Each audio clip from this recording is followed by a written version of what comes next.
All right, how we doing, everybody? Happy Saturday to you. Hope everyone's doing well. We're obviously back with some D&D here, session 11. If you are new here and you wanted to catch up on this series, maybe after you watch today, or you want to catch up before you watch this one right now, all of them are edited and up on my YouTube channel, exclamation mark YouTube. Also, I put out a new God of War gameplay this morning on my YouTube channel as well. So tons of stuff for you guys to check out there. As always, my sound alerts, my TTS, blerp, all that stuff is turned off.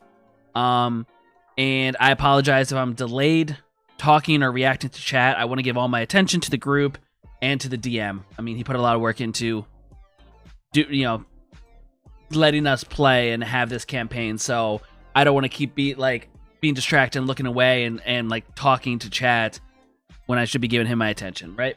But so just sit back, enjoy the show, and we will head over and say hello to them.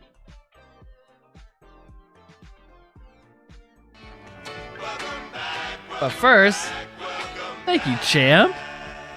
Get it. I know you like that. I appreciate it, buddy.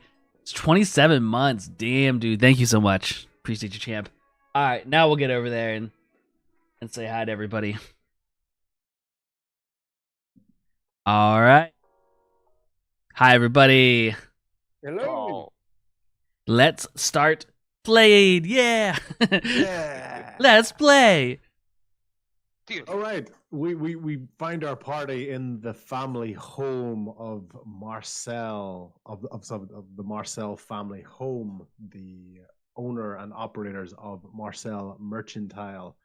As we reach down the door, we find ourselves, Tommy and Rian, on the floor, covered in a mixture of awkward drink concoctions and broken stands and artifacts on the ground. Should have put it on. Traumatized by what's been happening. Just right as Claude and the rest of the party enter the building, and they are met by none other than Nelson Marcel himself. And let me get the picture up here. Where are you, Nelson? Where are you, Nelson? Nelson Marcella.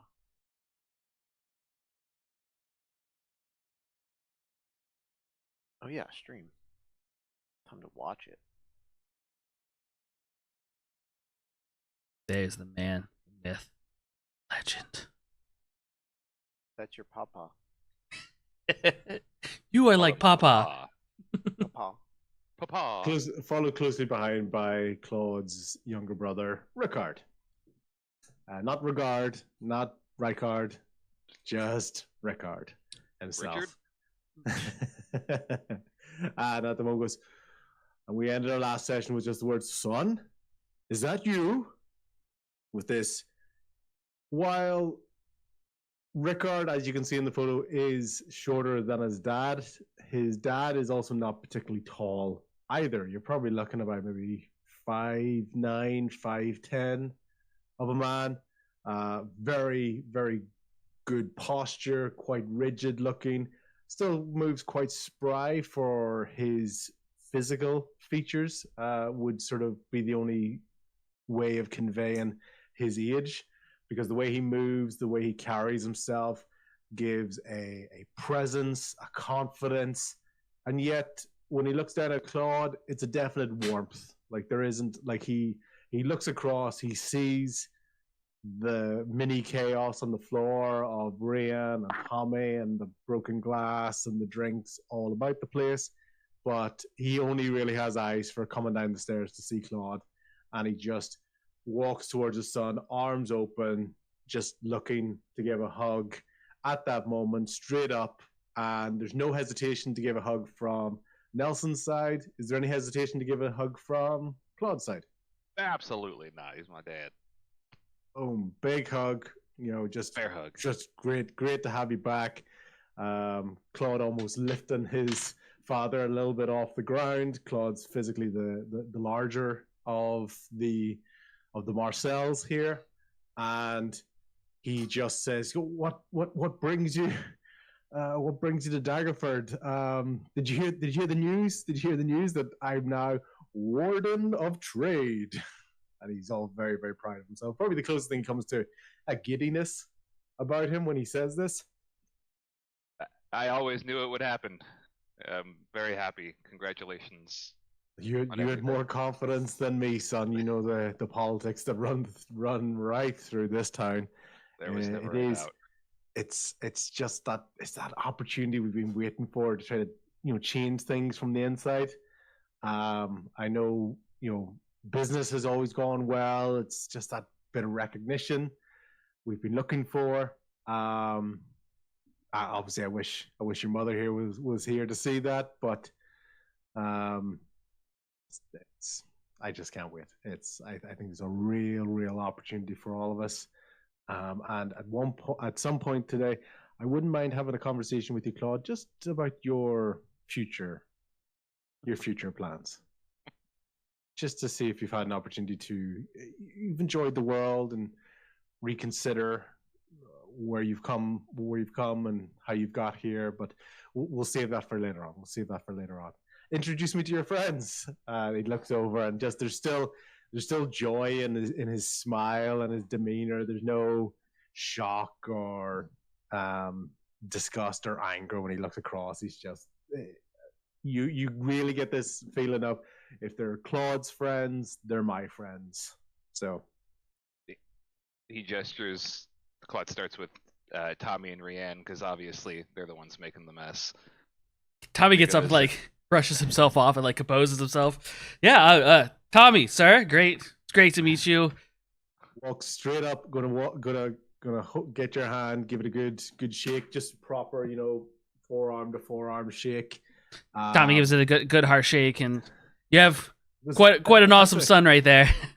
Yeah, that's a sea life handshake if I'm not mistaken. Yes, sir, yeah, man of the sea.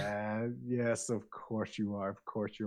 And then as he's doing that, he's taking the same moment to walk over. He gives Tobin a wee rub on the top of the head, walks over to Rian, extends his hand to Rian, who's on the ground. Rian, how are you feeling at this moment in time? How are you reacting to this older gentleman coming to help you to your feet? Or offering to help you to your feet? Rian's still in shock and not fully here, but just kind of reacts, just reaches up and grabs his hand like there was a hand there. I'm gonna grab it and stand up, but I'm still not exactly seeing the room necessarily. Nelson's kind of leaning over. Nelson's kind of leaning over, trying to make eye contact with you. He can kind of sense that 1,000-mile stare that you've got going on. He goes, "Are you okay, my dear? Have you been hurt? Don't worry about this mess. We'll get that cleaned up." I must say that headband looks fetching on you. Frankly, it's a stunning look.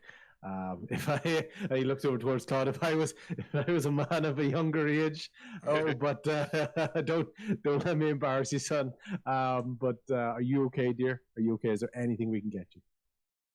Rian's still not with it, and kind of just is like, "Hi, sir. Nice to meet you," and just looking around at the ground now. And he turns around to him in a way. He turns around to Rickard and goes, "Rickard, will you maybe get a bench or something, or maybe start to clean some of this stuff up?" And Rickard's straight over. Doesn't seem to be any sort of pomp or ceremony about him. It's not like he hasn't done cleaning before as well. Claude, as you know, your family, you don't have servants. You've kind of been raised to look after yourselves and take care of things yourself. So it's no big deal for him to ask you boys to clean stuff up and to help out, especially when there's guests in the house. Bo's gonna help. But I'm gonna step forward, be like, "Hey, greetings and salutations, sir. I'm Bo Duck. Nice to meet you. Greetings and salutations to you too, young man. You may call me Bo, as my friends here do." Heard, maybe I'm mistaken, but I heard that there was a fantastic performance today at the Foolish Captain Tavern. Was that you by any chance? I was one of the performers. Yes, yeah. Please.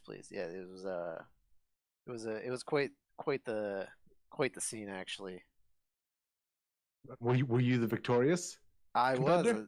this time I was I was performing well enough that everybody seemed to be on my side. So Congratulations. Tommy Lucrative. gives you like a clap Yeah. on the back. oh hey thanks buddy, appreciate it. I'm clapping back on the back. Was it a lucrative wager, or did you? Oh, I mean there was money at stake, but nothing. It was more of a gentleman's agreement, and I came out with this loot, and I show off my loot. Yes, Yeah, he's a very it's an impressive piece of musical equipment. yeah. He goes, I haven't gotten time, to spend with it yet. I haven't had any private time to get to know it. You know what I mean? A man and his instrument. as my But boy knows, just I'd be more likely to break. I'd be more likely to break a musical instrument if you put it into my hands. oh, You know, I'm more likely to sell the instrument than I am to actually be able to play it. If there was a way I could get the instrument and sell the strings and sell the wood for the individual bits, that's probably the best return I'd make from it. But you do not. Maybe if I'm had a little bit of a tipple later on, I might be able to try something, but I don't guarantee any. oh, I'm any sure. I particular mean, put a loot in performances. your hands. Everybody's a little bit artistically capable. I'm sure we'd be able to get you playing a couple tunes here and there. I can see why the crowd follows you wherever you go, young man. I can see why the crowd follows you. Congratulations, by the way. It's Thank you. fantastic fun. Fantastic Well, if you fun. excuse me, I'm gonna help Rickard if you don't mind, and then I'm gonna Thank you. step Thank to you. the side and help Rickard clean up the mess. And maybe, yeah. And he looks over and he basically nods towards the other two in the room. He sees Tell and his bright yet dull costume that he's got going on at the moment. He gives him a kind of a tip of a hat, even though he doesn't have a hat on at this moment in time. Yeah, I kind of embarrassedly look down, and I'm just like, I probably should change, and kind of nervously, Oh, no, awkwardly nod back. I appreciate a bold fashion choice at the end of the day. This game, like seals with anything, it's about standing out and making sure that when you get in front of a client, they remember you. So I wouldn't be giving up that gear too soon. If you're comfortable, if you're not comfortable, there's plenty of space to change here. But I must say, I wish I could pull that off. I wish I could. Maybe in my younger days, I wish I could. Well, I mean, I feel like the pants are riding up a little bit. I think I'm ready to change back. Okay. Well, if you ever need a space to change, just let me know. There's plenty of better. Claude can take you around the house at some point. Do a tour. He can give you a room to get yourself changed from there. And then he looks over towards Logan and just says, "Hello, young man. Nice to meet you. Please make yourself comfortable in our home. If there's anything you want to say, let me know. But otherwise, you're free to." I'm just gonna give a friendly nod and lean against the wall. I'm just here to chill. And he sees that and he appreciates. He wants people to be comfortable in his own home. He's happy that you're not standing on ceremony around him. And go from there. And as he takes that, he takes a chance to look back at Claude and go, "Claude, yeah, it's just thanks for bringing your friends. There's a lot to talk about. But There is a lot to talk about. Yeah. Do any of your friends want to do anything when you're in town? There's probably shopping opportunities for people. There's investigating the rest of the town. If you want, I'm actually going to an event this evening. As you'll know, actually, it was it's True Storm's birthday. It's actually being held. We're hosting it at the Cash Windfall. It's a bit of a, I almost imagine it's kind of like a rookie hazing, the first event of a new warden, and I got to be able to cough up the coin to be able to fund it. But huh? Yeah, at the Cash Windfall. Yeah. Okay. So yeah, looking forward to that. Yeah. Claude kind of puts a stop to everything. He's like, I appreciate the warm welcome, but I think there's a lot we need to discuss. And is Rickard in the room still? Just He's sweeping and already- he's cleaning cleaning up, right? with Bo. Yeah. yeah, okay. Just in case he needs backup here.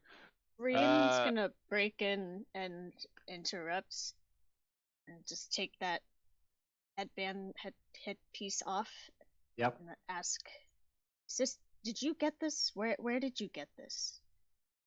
I get it. We just acquired it. I'm just a bit of a collector. As you can imagine, my wife was the decorator of the property, but I just picked it up on one of my journeys. I thought it looked fascinating. I've always had an appreciation for cultures across these lands.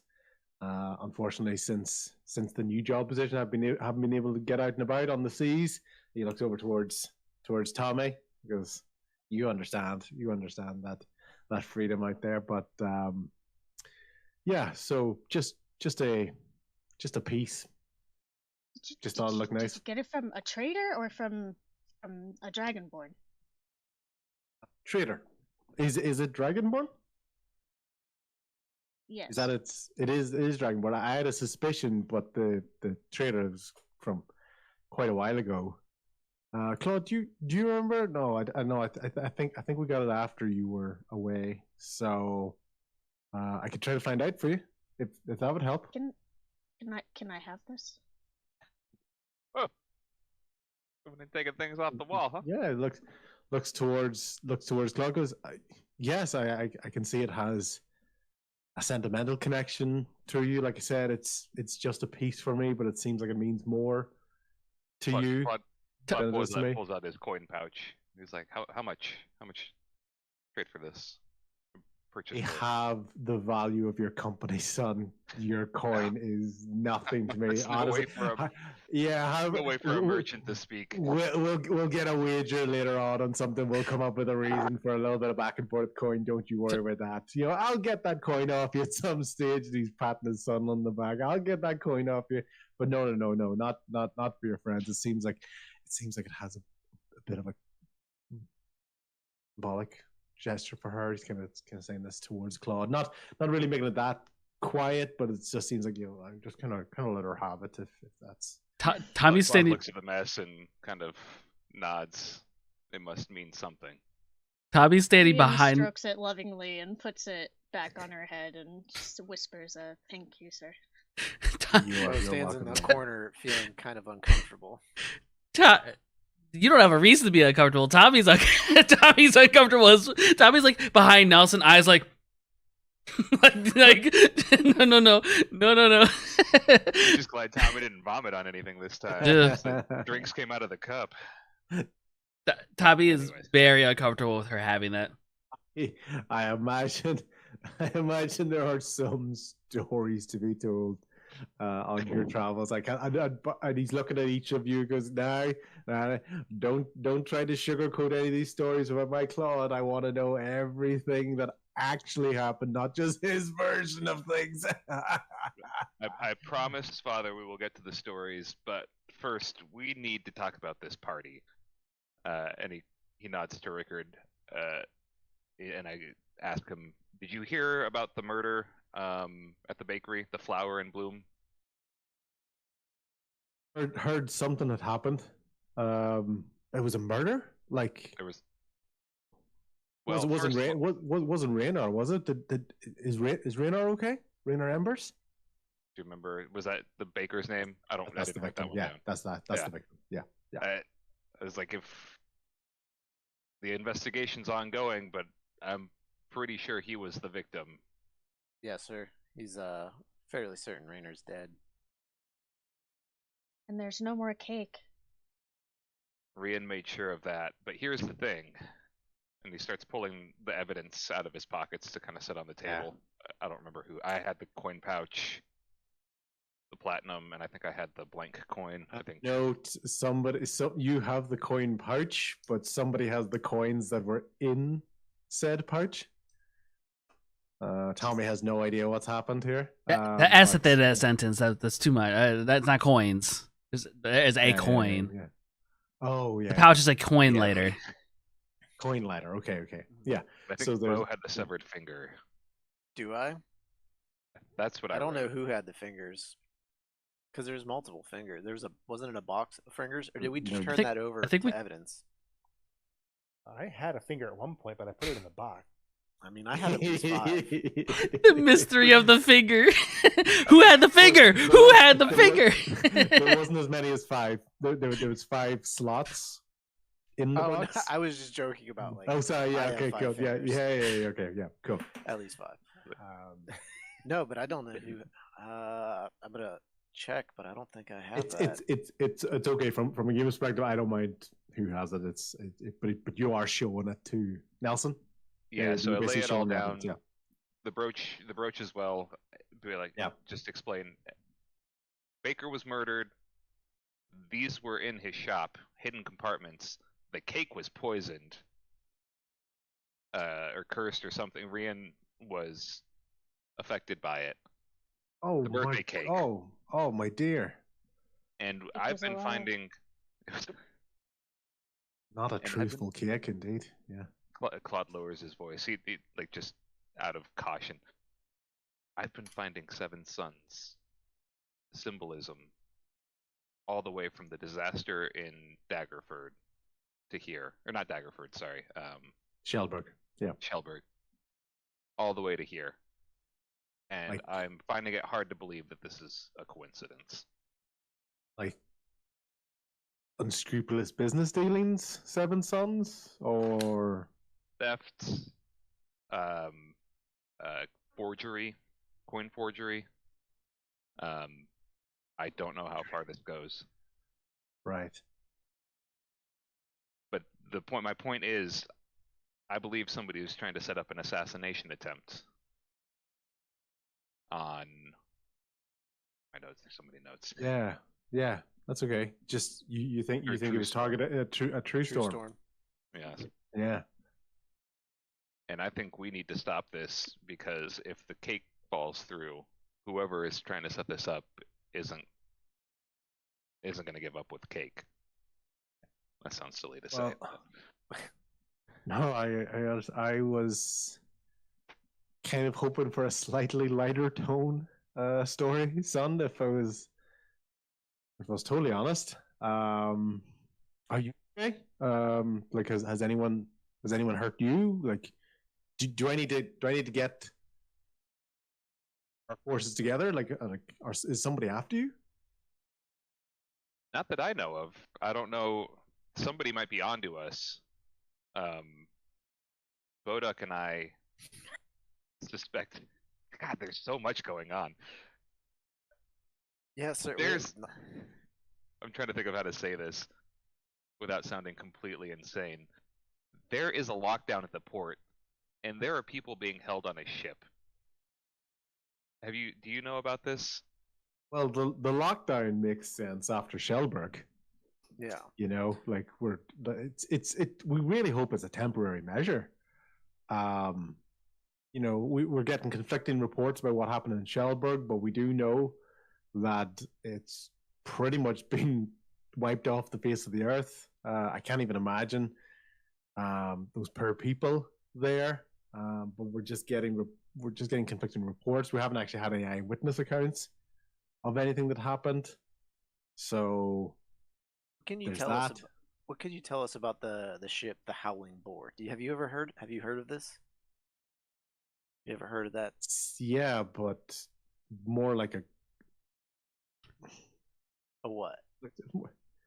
well, I find it kind of hard to describe. It's kind of more like a ghost story than anything. It's the sort of thing I would have told like Claude and Rickard when they were younger. You know, just not go out on boats on their own. Oh, Howling Boar will get you.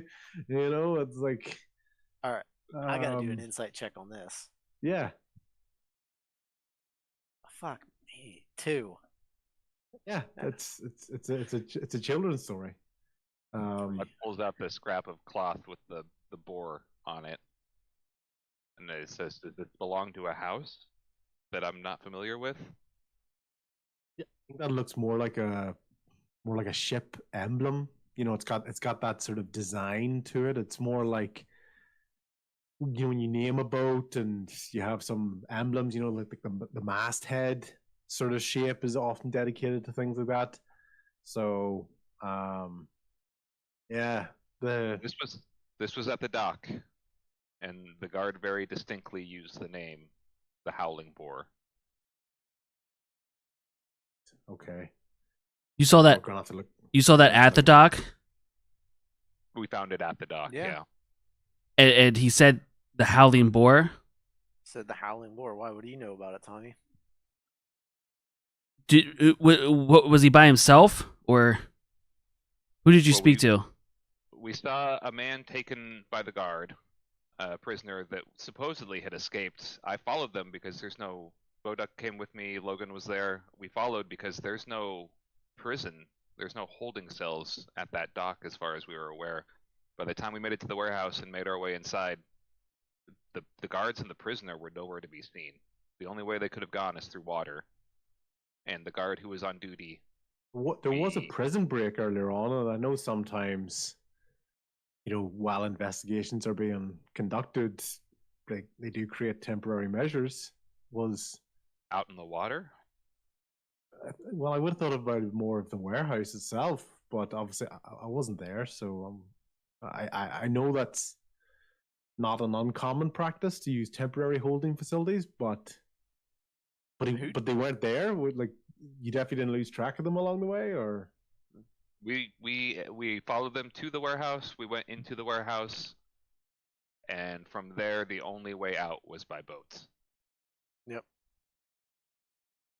We had Who- Logan on the outside.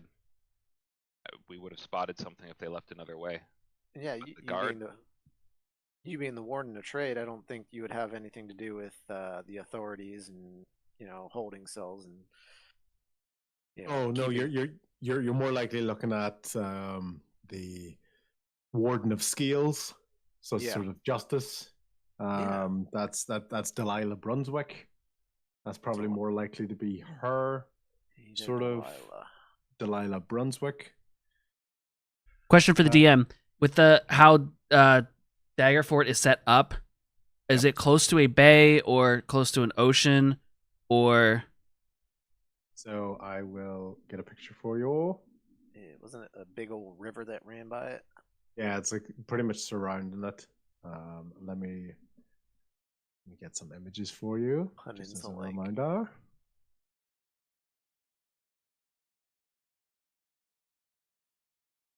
Tommy seemed worried about that howling boar thing. Doc thinks to himself. Jake speaks out of character. This Tommy, this howling boar. What do you know? What is this? You saw the ship? No, the guard told us that's where people were being held. That's where he was being taken. We persuaded him to give us some information. Yeah, he wouldn't lie to us, for sure. He was, us, we're charming. Okay, so Claude gives a big smile. So from that left dock's view, would they have been able to see an open body of water or not from? Yeah. Okay. You would. So imagine on the picture here, imagine it's around about here, approximately. Not these naturally matched out, so this would be looking out over water. This is the part as well that you were approximately looking at when you were following where the prisoner was going, because it was being taken out of water, and then this is the sort of port area that's basically been kind of closed off. And imagine it being maybe this building here, this long one, and that's that waterway. Tommy kind of Tommy like his like shaking his head and kind of like mumbling to himself. He's like, there's no way that's still. And then it couldn't. You guys didn't see a ship, right? We didn't spot the ship ourselves. That's But crazy. also Like it's very like clear. Nelson said, it's kind of this ghost story that goes among pirates of a ship known as the Howling Boar. And the fact that that guard mentioned it, I don't know if he was just messing with you to try and scare you away from what they were hiding there or whatever. But if you didn't see a ship, then I don't believe there could be a It ship. looks kind of old. This cloth here, like it's, Hand it to Tommy. it's a bit dusty. So he hands over towards Tommy. Tommy like looks at it and he's like, can I just hold on to this? This can always be used great for a good story in a tavern, kind of having something like this. Yeah. Hold on to it, but just know this guard wasn't in a position to lie to us, Tommy. Claude gives him a stern look in the eyes, like You do to not that intimidate, soldier. just to show that he was serious. Soldier, yeah. Claude Marcel, what did you do to that soldier? That soldier is fine. Claude gets a little defensive. Claude. Soldier is fine. Claude. He does know who we are, though. So I'm not looking. Not quite sure I like that answer, Claude. I just wanted to make sure there was suspicious things afoot, Father. You're not And I was exactly doing my due convincing me here. diligence. I was doing my due diligence to make sure that nobody was being unjustly treated. You taught me that every man, woman, and child deserves their rights. I don't know where I'm going with it. No, go. You got this. Yeah, keep going. No, yeah, go for it. This man, he wasn't right. There was something wrong. They were taking him in a direction they shouldn't have been taking him, and now he's vanished off the face of the city. He's gone, and we have no explanation for it, other than apparently a ghost ship.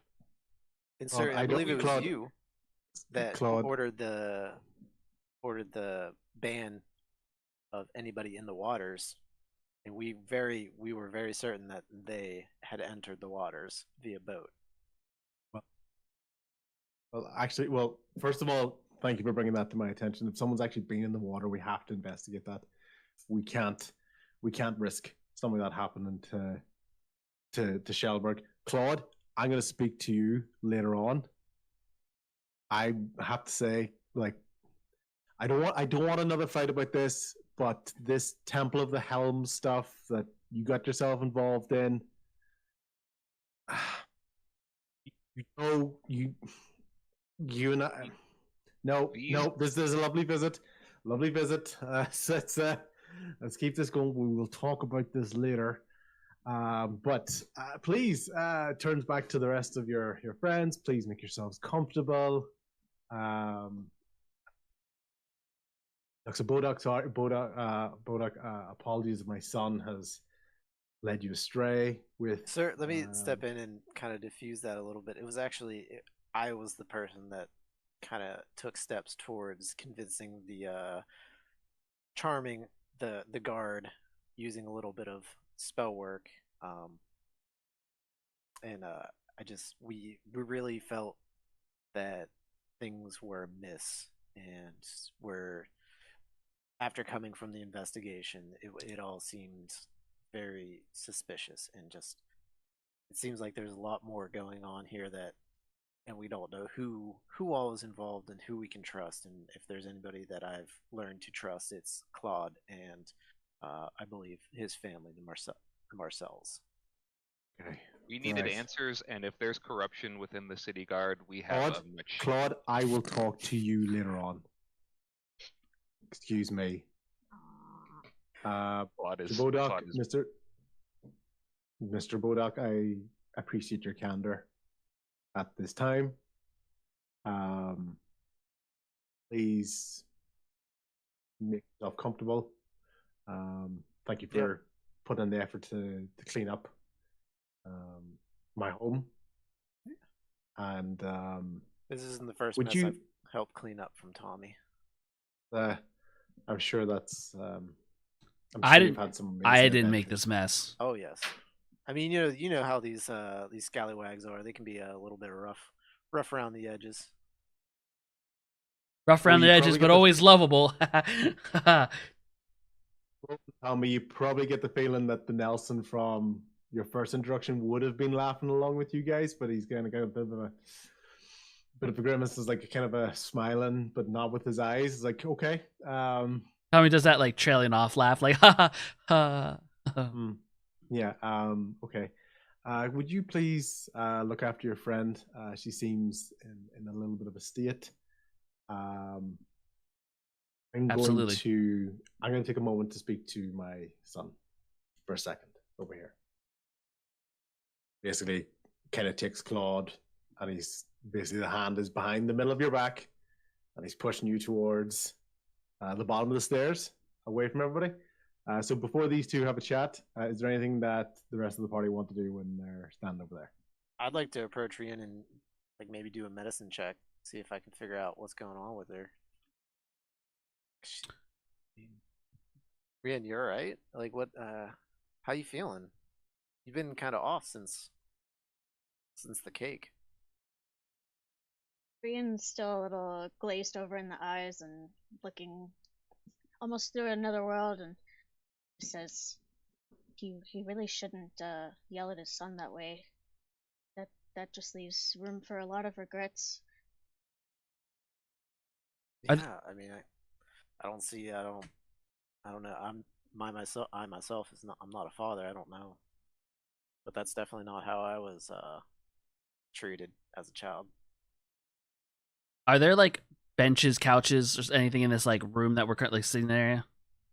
Yeah, it's a couple of like, those almost like midway between a small sofa and a footstool. One of those sort of two-seaters that have no back on them. Okay. Tommy approaches Rian. He's like, probably we should probably just sit down and relax for a little bit, and he's gonna try to guide you towards a chair / couch, Rian, if you'll follow. Just following, kind of zombie-like. Okay. To sit down and. As we sit, Tommy very much keep reaching up to touch the headdress. As we kind of sit down, Tommy very like under his breath is like, "What the hell are you doing with this headdress? Why do you still have that?" And he's like, "You got to tell them about what you freaking saw with this headdress." It was my fault. It's not that it's like your fault. It's like you saw stuff and you saw the dragon and you said that I had the dragon, but it wasn't me. Why do you still have that headdress? Tommy's like, it's like frantic, like, it was my fault. If you're not gonna tell them what you saw, I'm gonna tell them what you saw. She was in my head. It was my fault. Tommy's tried so hard to like patient. Yeah. It's like he's just like, well, okay. Why do you have to have the headdress? You don't want her in your head, do you?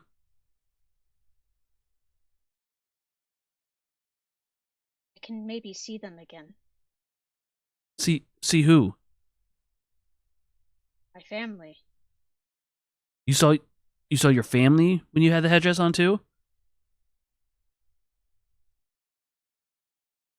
My clan, they all died, and it was my fault. Cassera was in my head.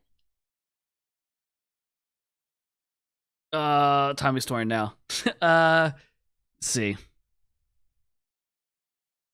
Well, what if he's so mad? But yeah, I know, because now that she brought up like a family thing, that's like a family connection, and not just her seeing the dragon. Now he's trying to figure out like what to do about it. Okay, all right.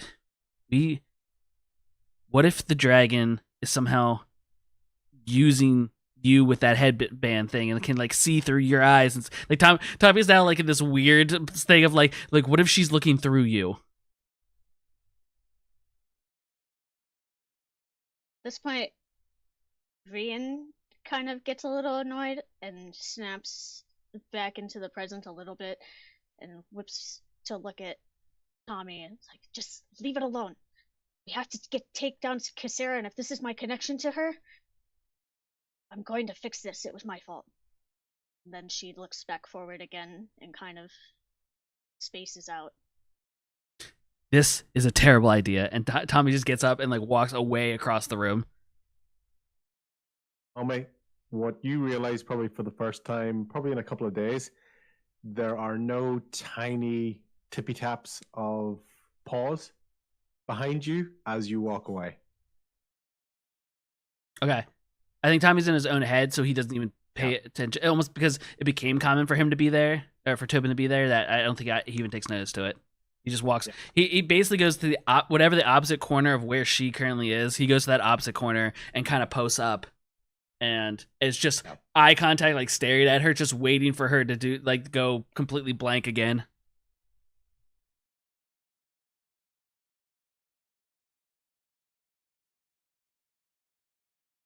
Fine. Okay.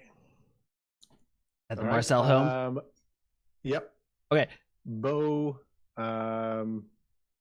Logan, Tell, anything you guys want to do. I'm gonna grab a drink. There's a smaller selection of drinks now available because the other half of the drinks are on the floor. Any clear style? Any clear clear Yep. liquids? Liquors?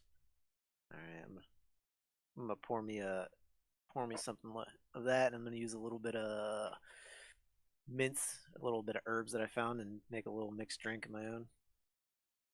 Anyway, that's all. Do Logan and Tell want some of what Bo's drinking? Yeah, that sounds good. I'm gonna join him. Oh yeah, you want some Tell? All right, I'll fix him up. I'll fix you one up right away. Nah, Make us both Logan's drinks. stays stoic, just leaning against the wall. Yeah. Okay. I'm boring. So cool. No, it's No, he looks so cool and no. majestic as fuck, just No, standing man, there, that's not it. saying much, just looking Yeah. dope as fuck. I just want you to be ready to like throw a dagger at someone's knee, That's it. or like chase after someone. Literally, it's literally like There's- Legolas. He there's- just could just there's stand no- there, yeah, and it was no- like he looked yeah. fucking dope doing Nah, it. he's a mix No of romance. Legolas Badass and wood elf just lurking. Yeah. Legolas and what's his name?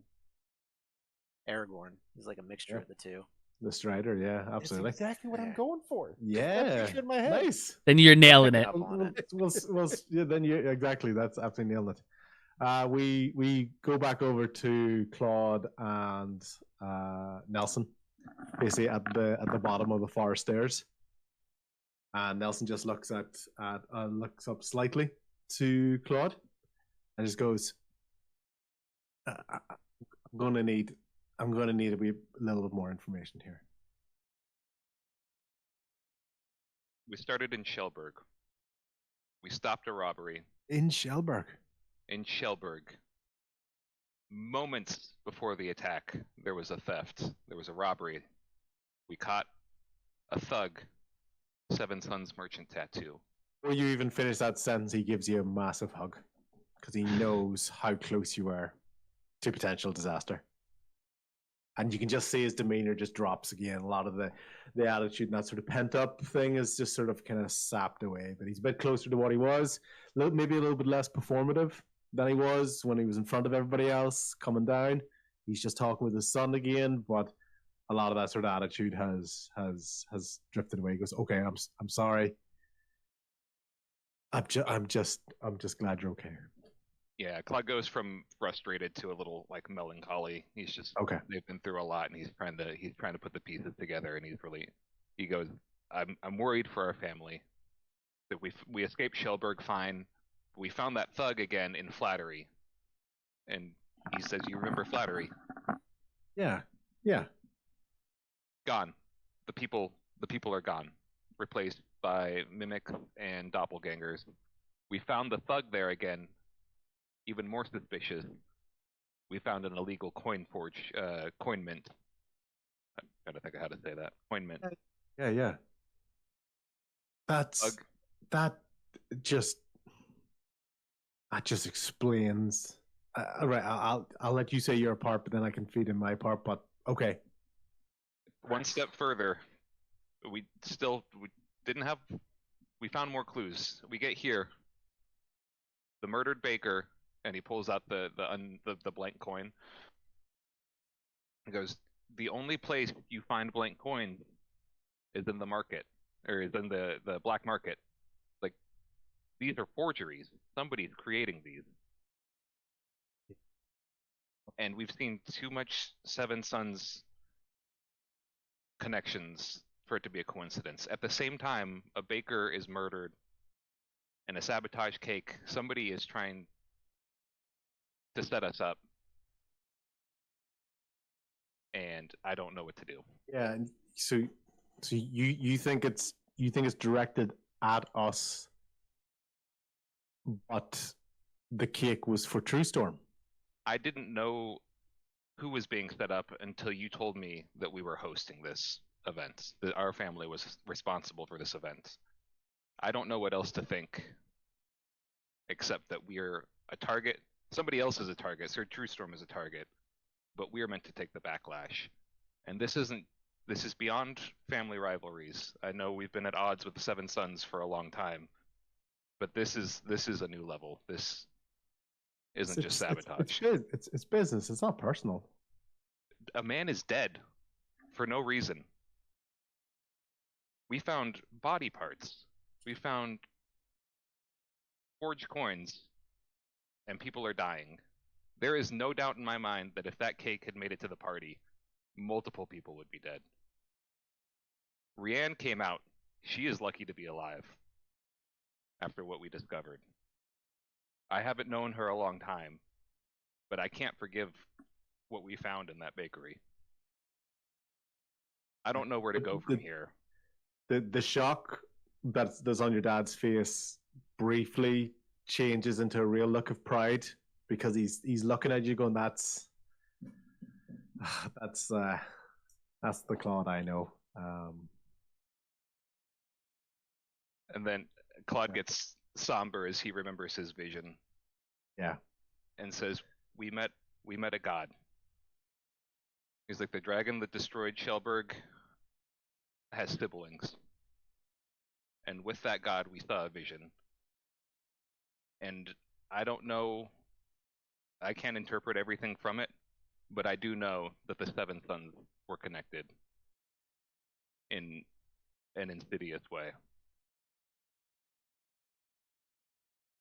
And he just kind of lets it all out. First of all, thank you for trusting me with this. I can do to assist, or I'm not really the fighter I was back in my day. You know, I'm kind of used to, I can probably still get into a bit of a peer fight, a bit of fisticuffs, but it's probably not where I'm going to be the most helpful. Do you want to talk it over with your friends? Do you have any sort of a plan? Obviously, it would look weird. Like, so here's where I'm thinking. Here's where I'm coming from. If I don't go tonight and something happens, because True Storm's not going to turn down an opportunity for a bit of positive news about himself. He's got the protests that he's having to deal with at the moment. There's a lot of negative energy associated with him, so he needs something to kind of get a bit of positivity back associated with his name. I would be afraid that if we're the hosts and then I'm not there, and then if something happens, that my thought is that kind of plays right into the hands that we're behind this. But what do you think? I think if we're going to catch the person who's behind us, we need to follow through as if nothing's wrong. But we can't stop searching for them. We need to have contingency plans. We've been on their trail, but I need to know that we have your support.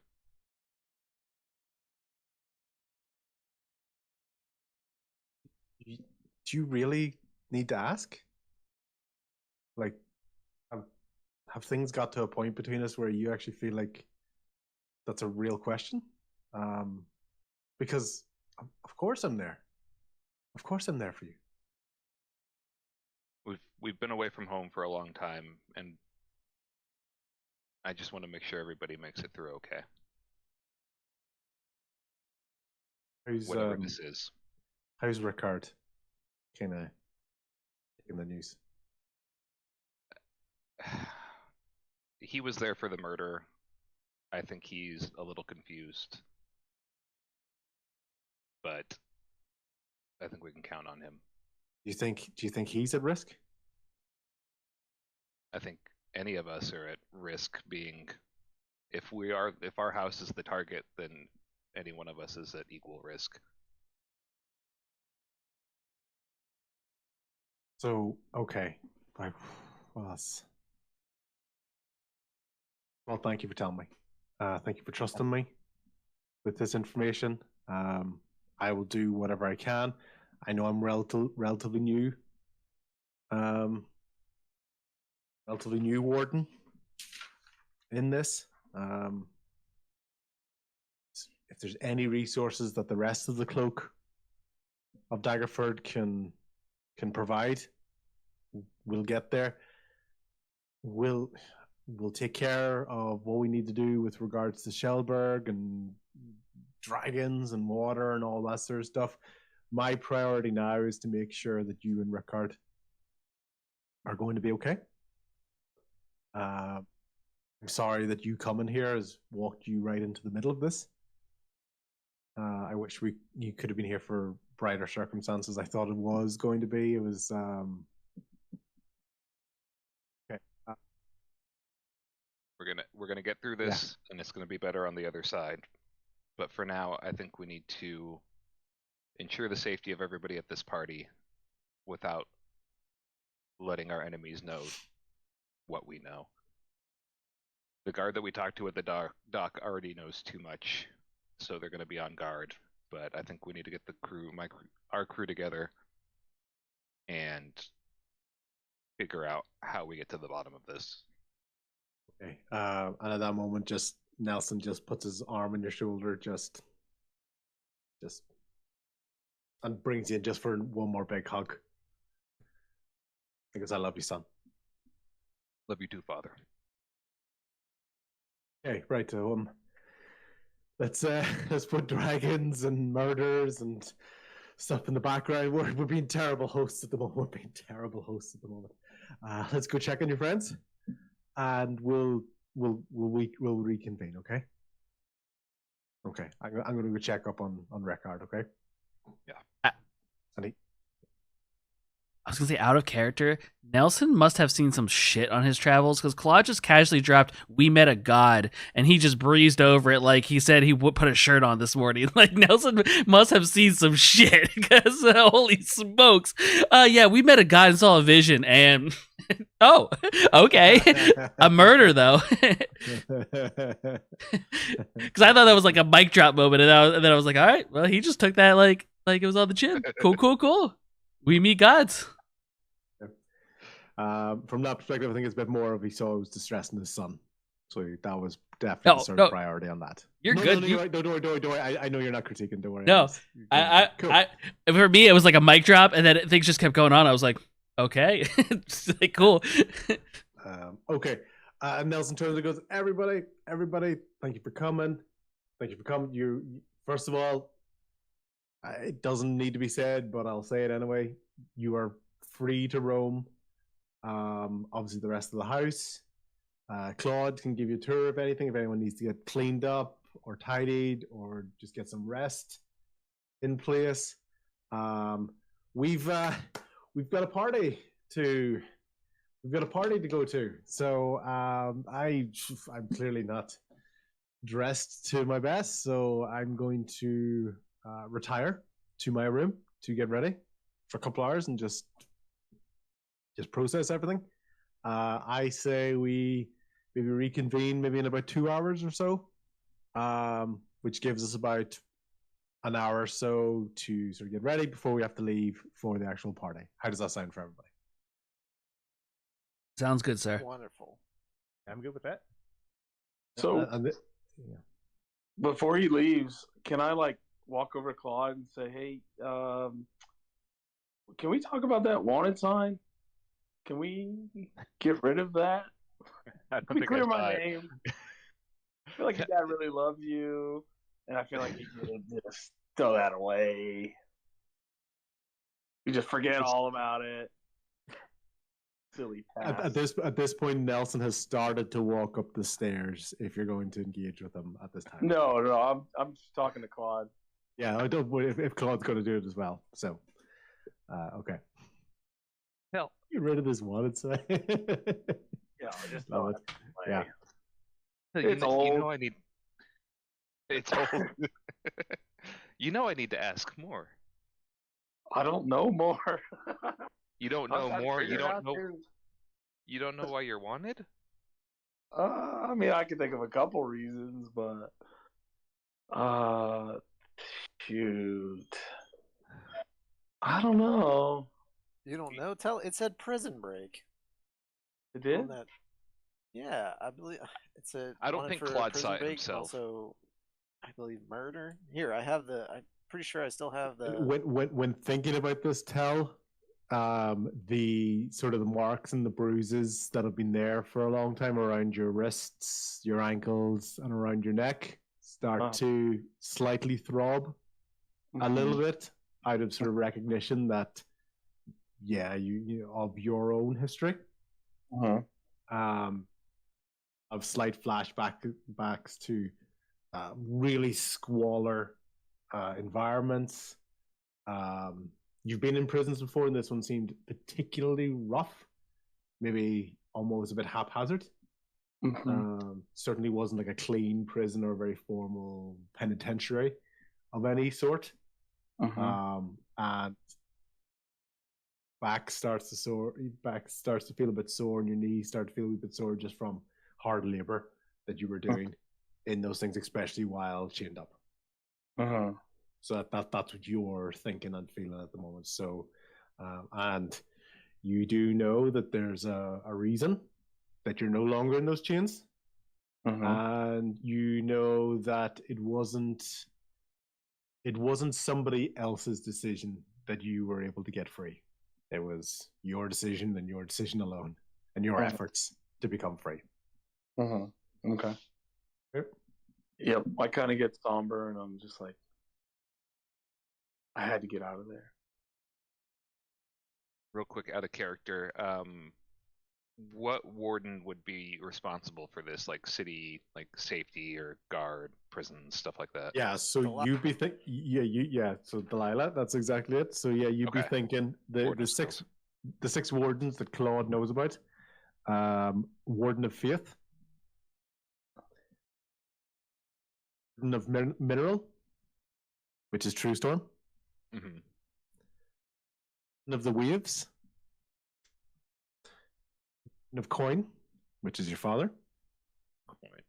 Coin or exchange. Particularly the old time traditional is exchange, but as times have changed themselves and currency becomes more and more important, it gets kind of shorthanded to Warden of Coin, but the traditional title is Warden of Exchange. Then there is Warden of the Land, and then the Warden of Scales, which would be Justice, as you can imagine. Commonly presented as well as a iconography would be also quite similar to a shield. So Justice, Defense, etc. This is Delilah Brunswick. Hey there, Delilah. Claude, are we going to this party or tonight? Did you speak with your father? Yeah. Real quick, I just want to finish with Tell. I'd be like, look, that's not within our power to remove your bounty, your wanted status, whatever it may be. But if we can get to the bottom of whatever this conspiracy is and come out clean on the other side, then maybe there's something we can do to forgive your past. And that's where I was going with that is tonight. If we're going to that party, I'm sure there's going to be more than one warden there, not just your father. And if the Warden of Scales is there, I mean, I feel like we need to have a talk with her about those guards as well. Here, I don't know who we can trust. I was like, I trust all of you implicitly at this point after what we've seen on this journey, but being back home, the politics were never my strong suit. I know a lot of people, but for someone to make a bold move like this, an assassination attempt, I would call it. I think we need to be there. I think this party needs to go off. I think we need to be ready, if you all are with me, to stop whatever this is. Do you think we should? Are we gonna set up an ambush? Some type of trap? What do you think? I mean, like, what's the plan here? I definitely don't want to show my face. If people are going to be there, I'm going to be in the background. I think that'll work. I think we need to have some people undercover and ready to strike. If this cake is not, if there's a backup plan, I don't know what it's going to look like. If it's going to be a bold attack, if it's going to be an assassin in the shadows. Yeah. If Stirred True Storm is their only target, it's just the only one we know of. It's only, yeah, exactly. And we still don't know who stopped Raynor. Like, why was he a target? Was it to keep him quiet? Still so many unanswered questions. But I don't know. Who's hungry? We still need to do our little break. Fill our bellies, take a short rest. What a transition. Yeah, enough of it. I mean, who killed the baker? Are we setting up a trap? Who's hungry? I mean, we're not, Squirrel. We're not setting up a trap. Yeah, we can't plan on empty stomachs. Insert food montage. Dude, that's what I'll lead everybody to the kitchen. He's had that on his mind since he started that drink. Yeah, I'm just thinking like the Hook, like the feast from the Hook. Oh, they met. Yeah. You're playing with us, Peter. I guess you're doing it, Peter. I guess maybe food can wait, but like, yeah. And then what is? I don't know. All right, no, murder can wait. Food is now. We can plan over a meal. How about that? I know everybody's hungry. It's been a long journey. Yeah. We can have a nice sit down. So, Claude, as you know, it's a family house. It's a family kitchen. You're not to be waiting for butlers or servants or anything out there. That's just the way the Marcells have always done it. If you're going to do it, do it yourself. Is there a cooking score? I was gonna say, could he roll for hosting? Can I roll for food handling? Food handling. It goes wrong. Medicine check. A natural one. He makes us all poison sandwiches. Constitution check. Yeah, saving throw. TPK.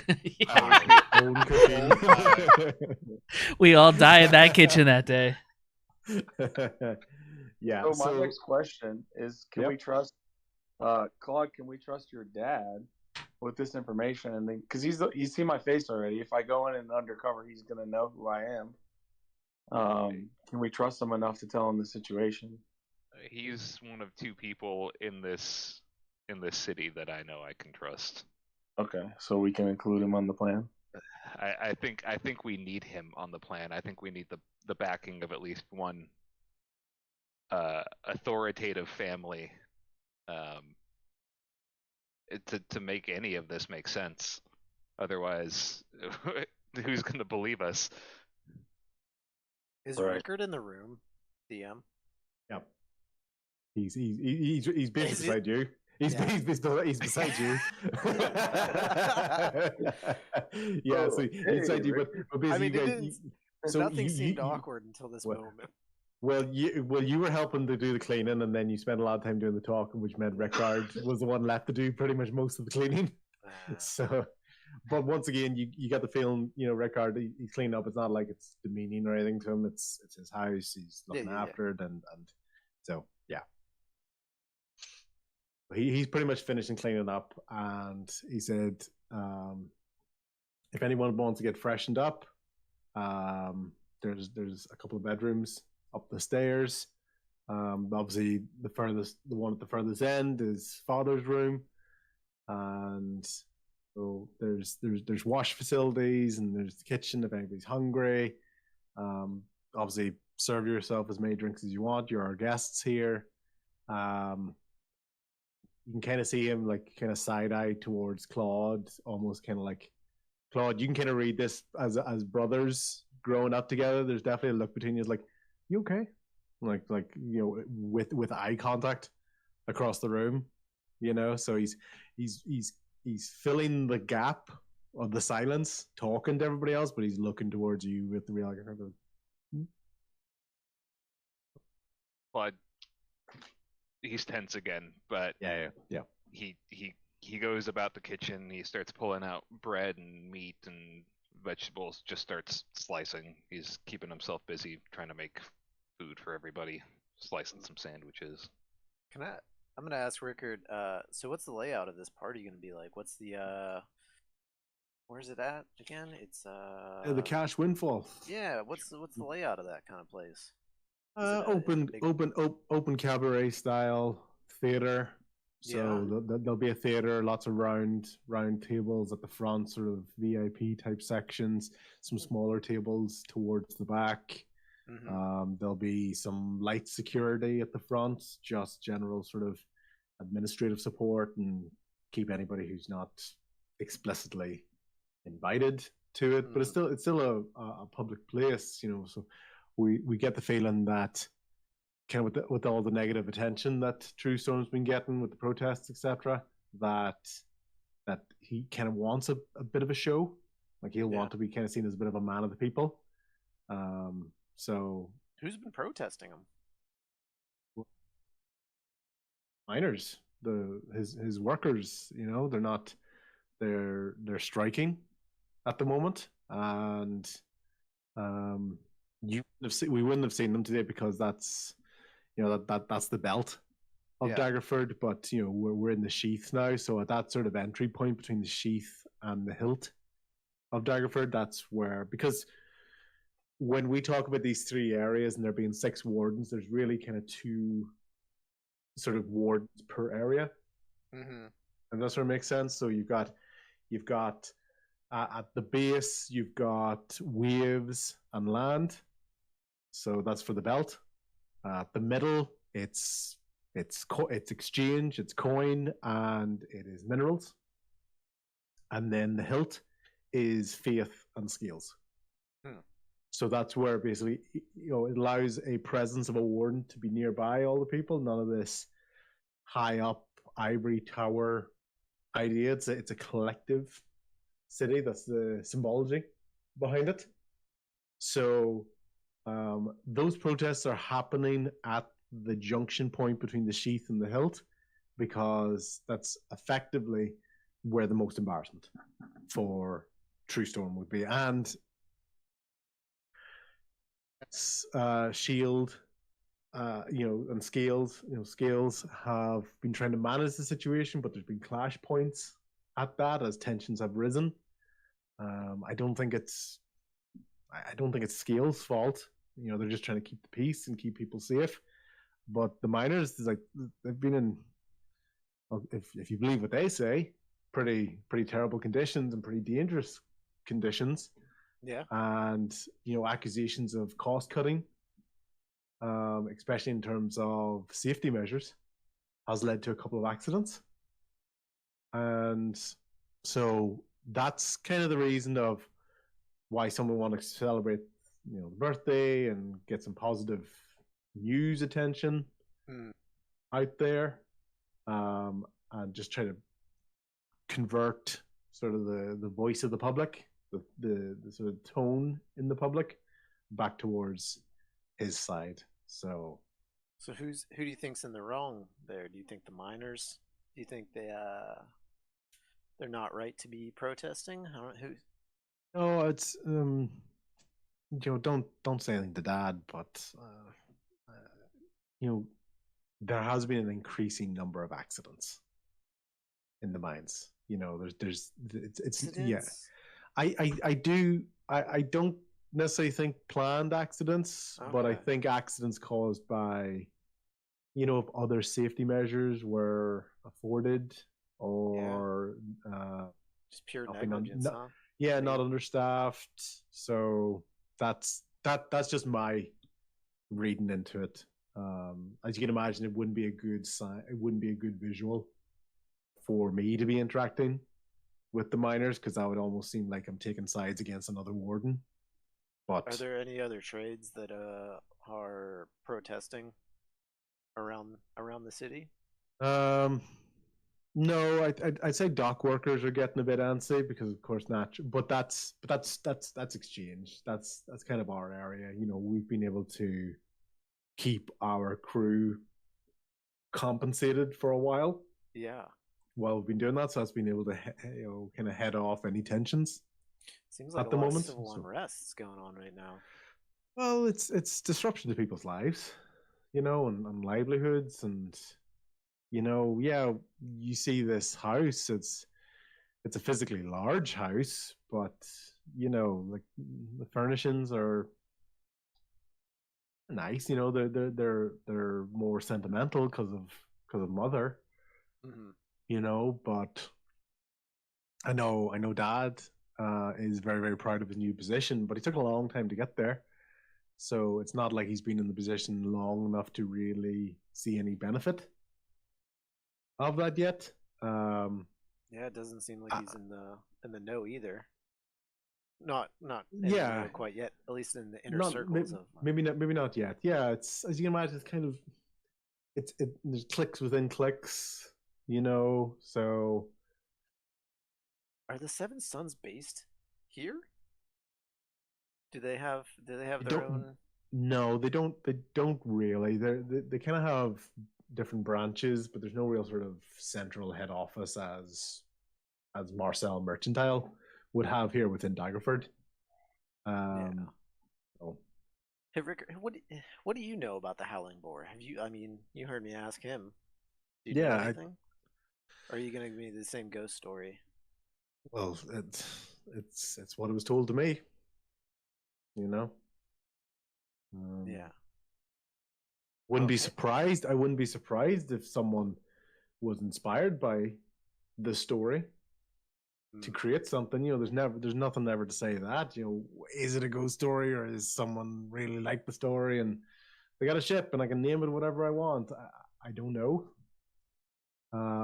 But I haven't seen a ship. Yeah. Called the Howling Boar.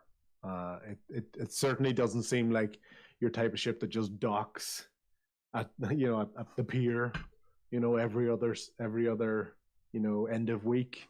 So there's not exactly a lot of shore leave happening from the Howling Boar, you know, crew. What doesn't make sense is to hear something like that from the city guard.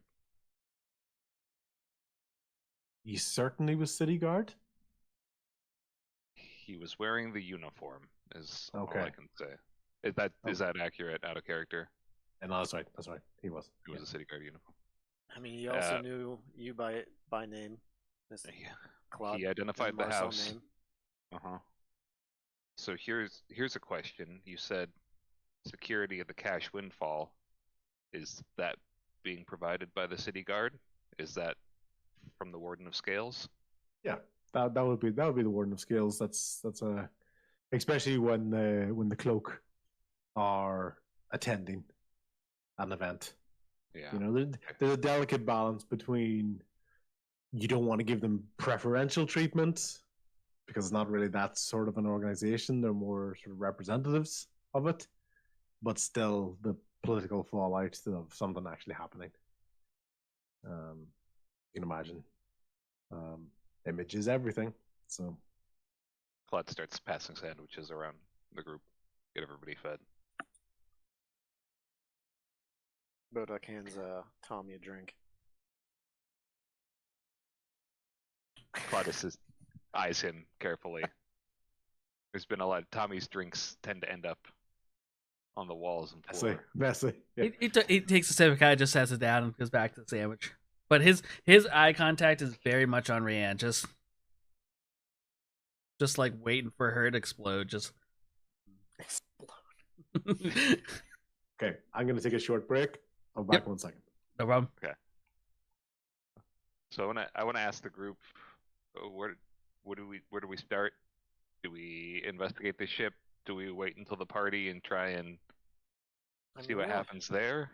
We only have like an hour or two until the party. I figure we don't have long. I think if we were to investigate the ship, we'd have to split up. Was like, how much does the rest of like what are you informing that the rest of us that there could be something going down? Because I feel like the important conversations of trouble were separate conversations that weren't stated to the entire group. So Yeah. the rest of us are think- just kind of like going to a party is what we are in our current mindset. So Okay. I Bodak, think this what we lunch. can do, Yeah, yeah. Go Bodak ahead. Bodak can- conveys I all can that go. information. since I'm wanted, I can go check the ship out. Here's the thing, though, is like you're wanted, but you're not like I don't know. It's the impression that it's like an old wanted poster, and whether you're actually wanted or not anymore, it doesn't seem to be the case, and it's just a matter of like I don't know. I If can that's underst- part of Tell's backstory, I'm not clear on what's going on with it. perhaps as I'll long give as- you a quick rundown because I kind of touched on it because I kind of forgot. I mean, it's been a while. Yeah, I touched on it like when I revealed my true identity. Like my wife and son, Yep, I remember that. daughter were killed, Uh-huh. and I was captured by pirates and I was put in prison. But I escaped and found a religious cult. I escaped because I was like chained and beaten and stuff, and that's why I broke out of the prison. So I had to get out of there. It wasn't, Yeah, I don't want to stay in prison, but was it? So was especially it like since I didn't deserve it. I don't know if you know that. Was it like an official prison or was it like a? Because you said captured by pirates. So were you held prisoner by pirates? I think, I think that's Radishing's deal. I think he kind of added some lore to it. Oh, okay. But from Tell my if you want, anything you want to go with, either follow through. If there's anything you want me to ask based on what we talked about before, just let me know. We were The rest of the group, discussing the rest of the group can kind of pretend they didn't know. So Yeah. Mhm. so you were trying to figure out.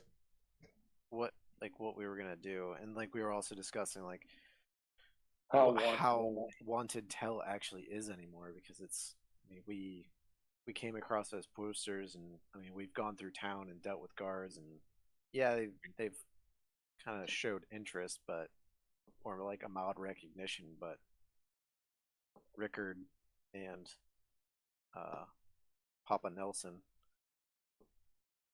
nobody really gave you much, mind. Yeah, Granted, and you are maybe in it's disguise, just but maybe it's just the scale guy who knows me, and like he'll Probably. draw me. But I don't know that piece of what you've built, Radishing.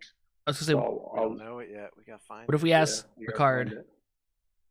So I'll give Tell a little bit of that. Tell, when you talk about recognizing the squalor sort of conditions that you were kept in and how you're kept, you do also know that on a couple of occasions you were transported and you were forcibly taken from where you originally were. Okay. That's life. Well, I was gonna say, Hard if life. if you asked to Ricard, since he's been around the city more often, he would know the amount of posters are out there. If you show it to him and he's like, oh yeah, that's on like every other block, maybe you're more wanted than we thought. Or if he's just like, yeah, I see that occasionally here or there, that would be. That's Yeah, me that's- out of that's kind of character. If you wanted to speak Yeah. to him, Tommy Ricard's wouldn't. just Ricard's eating a sandwich and he kind of looks over at Claude and just kind of goes, "You still know how to make them the way I like them."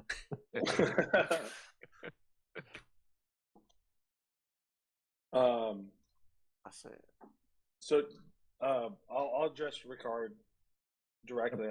Hey, Ricard, have you seen my wanted poster? Like, you know anything about my backstory?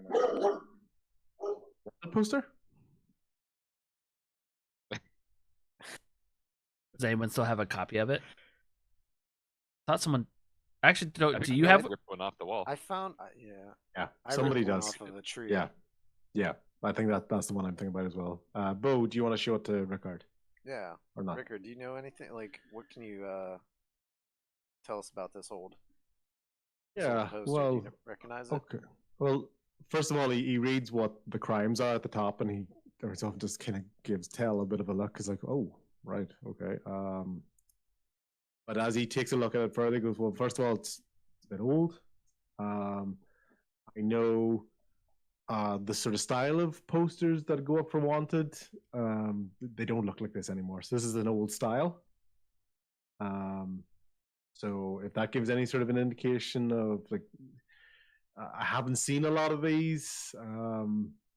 You're more likely to find them on, billboards outside of taverns or town squares. Sometimes a little bit outside the boundary of a town. But even then, you can generally get an indication of how wanted somebody is in terms of, like, is it at the top of the pile or is it kind of behind a bunch of younger flyers? This one seems a bit older, a bit worn. It's the old style of wanted poster. So, was it put up by the city, by the warden of Shield and Scales? That would be their realm. But as you can imagine, they're not exactly the most artistic crew in the world. Yeah. It's very just fact, picture, money. They get to the point. So yeah, it's older style. It's probably the best indication I'd give of it. Well, I'm kind of surprised myself. I've been walking around with you this whole time. I certainly was never going to recognize you in the bright but dull clothing that you had on earlier on. But it's obviously this picture and what you're wearing at the moment is a little bit more easier to connect. Would you necessarily be the first person that people are going to think of? I don't know. Maybe older ones in the security forces, possibly. A lot of the guards we've seen in this area are younger. So there's a higher volume of younger sort of cadets in this area. They're really just told what to do and very little to no autonomy in there. As you do progress, in the physically smaller areas such as the sheath and the hilt, you're more likely to get more experienced security personnel. Even some people say it's because they don't have to run as far if they're having to chase somebody, or you're less likely to chase somebody in those areas. But done no harm to me. Tell, to do it. So yeah, that's what I think. It doesn't seem like it'll cause too much of trouble if you come along then, Tell. Maybe you can hang back with the shadows like with Logon. Yeah, well, Lend you some clothes, kind of blend in. Yeah, I might suggest change. I might suggest changing. Yeah, that would be I'd sort of really my like thinking my as well. performer's outfit back. honestly, Ricard, when I changed, I totally forgot I was wanted until your dad left, and then I remembered that I was still wanted in this town. So that's why I did that. So I will change back into my getup. Okay. But your brother can vouch for me. We've been on many adventure together. We fought together. Yeah, I told him what's going on. I'm with you. You don't have to explain it to me. I'm just if stuff occurs with regards to the security forces, the forces of scale, they're not going to listen to me. That they have a role, they have a duty, and be seen as pulling strings, for our friends. Dad's father's only been in this role for a while now. Less than a year. So don't really want to be seen as or to be accused of pulling strings. If I hope you can understand. Understood. And I appreciate you being honest with me. And the reason I trust you as well is because Claude trusts you. So I trust Claude. Trust is an important thing in a group, and Tommy gives a look at Rian again. Rian's just tossing pieces of sandwich to Tobin. Nice. Yeah. And Tobin is scoffing them, and the tail's starting to wiggle a little bit, and he's doing that sort of thing where he looks up at you and he's just resting his chin on your leg. Oh, freaking adorable. Give some yeah. little scratches between bites. Yeah. If you get him right behind the ear, his back leg will do that mini shake thing. Yeah. So yeah, I'll change back into my colorful but dull uniform. Definitely won't go like this. I'll be hiding in plain sight again. Okay, very good. Yeah, and Rickard goes, yeah, I think that's safe. If I'm totally honest, I certainly don't want to get you in trouble by saying the sign is old, and then all of a sudden it's like, hey, over there. Oh yeah, I'll definitely still be cautious. Okay. But I appreciate the candor. Tommy made a good point that maybe not everything has been shared. So over the meal, Claude is going to make sure to explain like what they saw at the dock, like the suspicions there, all the clues that they found pointing towards the Seven Sons, like the blank coins. Just if there's anything that maybe people weren't privy to in conversation now that we're all back together. So we split off a couple of times, but So when we get to this party, we're kind of mingling, but do you think we need to keep an eye on your dad? I don't know if we can trust even the guard at this point. They were clearly covering something up at the docks if they were true guards of the Warden of Scales. I don't know. We know that they were targeting True Storm, right? Whoever was going to be eating this cake at the party is both a potential target and a suspect. Because if somebody knew about it, then they would know not to, interact with it, not to touch it or eat it. Right. That's right. Too bad that cake's gone. I wonder if we can make a mock. What's everybody's baking skills? Can we make another? Can we? Let me Do you check. think we can make? Or do you think the Bake. word's out that the cake's already destroyed? You've got about maybe just over an hour now to bake a cake from scratch. It would make it. Tommy make it doesn't bake. An amazing ornate dragon piece on top. Yeah. Yep. Does anybody have any spells that make cakes? Do we have a prestidigitation? Anybody? I don't know. No, I don't think we can go that route. I think we'll just see. Maybe we'll just keep an eye on who mingles around True Storm. I mean, the only people that know that the cake had been ruined is us in this room, right? And the guards. I mean, that's a good The point. investigator. The guards were outside. It was only us Yeah. and Ricard that was in the. And there was that one guard that we investigated with, like who let us in. He was holding the door. I don't know if he saw anything in the back. He would have been probably sticking at the front door, keeping the crowd out. I'm sure I I somebody. think if somebody knows that the cake is messed up, then that's a good indication that they did it. I think it's Like just you're thinking? us, the baker who's now dead, and whoever commissioned it, right? Right. But now that there's no cake, there's nobody to kind of like give away a sign that they know it's bad. There's no cake, so we can't watch somebody not eat the cake. There's no cake to eat. Oh my! Where was the cake that was supposed to be here? That guy. Let's go question that guy. Cake is just evidence at a murder scene. Yeah, that's a good That's all point. you have to tell people is that there's no cake because the baker was murdered, and they just have to keep everything closed off there.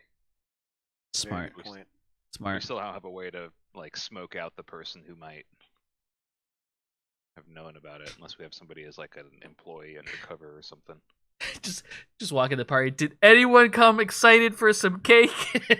Raise your hand if you wanted cake. All right, I think Bo's ready to. I don't know if we can. I don't think we're gonna make a cake. We don't even know that anybody who would have poisoned a cake would be at the party. That's true.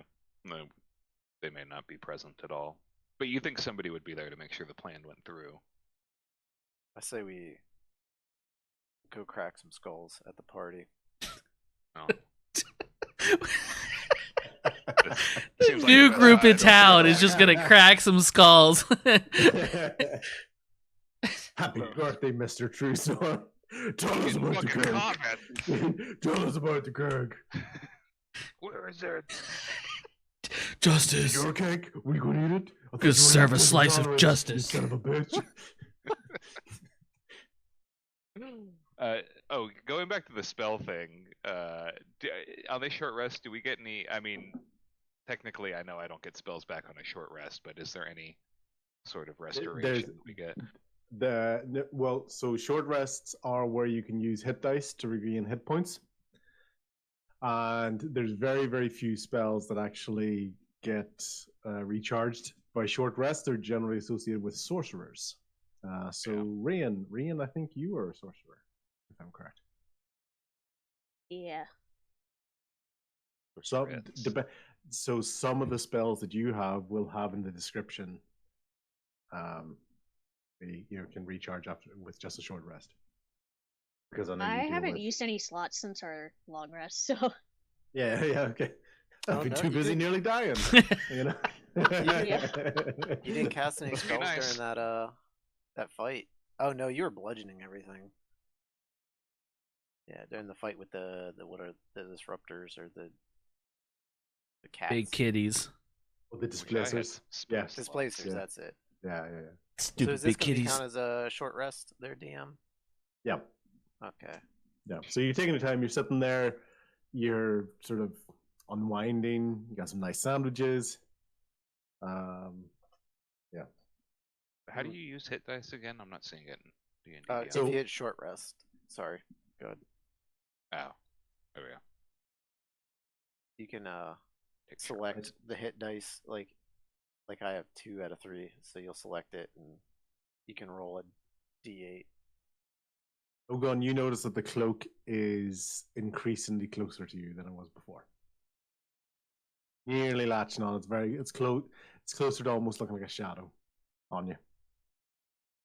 I would like to pull out one of my daggers and prick the end of my index finger so there's a little bit of blood and hold it out towards the cloak. See how Okay. it reacts. Okay. So you prick your own finger. You put it towards one of the mouths for the cloak. Yeah. Yes. And there's no reaction. It doesn't reach out for your finger. Doesn't reach out for your hand. Nothing more than sort of a kind of groan or grumble. So. Well, I'm stumped. Shit! Yeah. It starts dragging you out of the house. Well, at least you know it doesn't want your blood. I need to, but it feeds off me though. But okay, wait, all right, whatever. All right, then. Can just the cloak and I go wash up? Can we just do that? Can we have a nice bathtub scene? Yeah. Yes, I want describe it. I want to see. I want to see you use the cloak like one of the hair turbans. You just Wrap it around.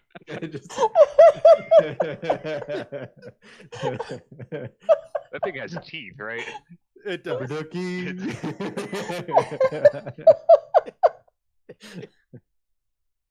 Dang it. I really thought that would do something. Okay. Well, it doesn't want my blood, so it must want a bath with me. That was my backup plan. That's what it is. It wants me naked. One of two things. Water sex, I don't know. It's either blood or sex. Logan. Hold on. Love it. Logan goes from Logan- quiet, Logan- stoic, Yeah. in the corner to coming back down with just a towel around his waist and his new creature on his head. Logan, will you put a note on your thing for an inspiration dice, please? Oh, 1d6. gosh. Love I it. will. Yep. Just he's trying to get that cloak going. Love it. Okay, thank you very much. Okay, so sandwiches are being held, are being eaten. Comfy chairs are being sat on. Little dogs are getting ear scratches.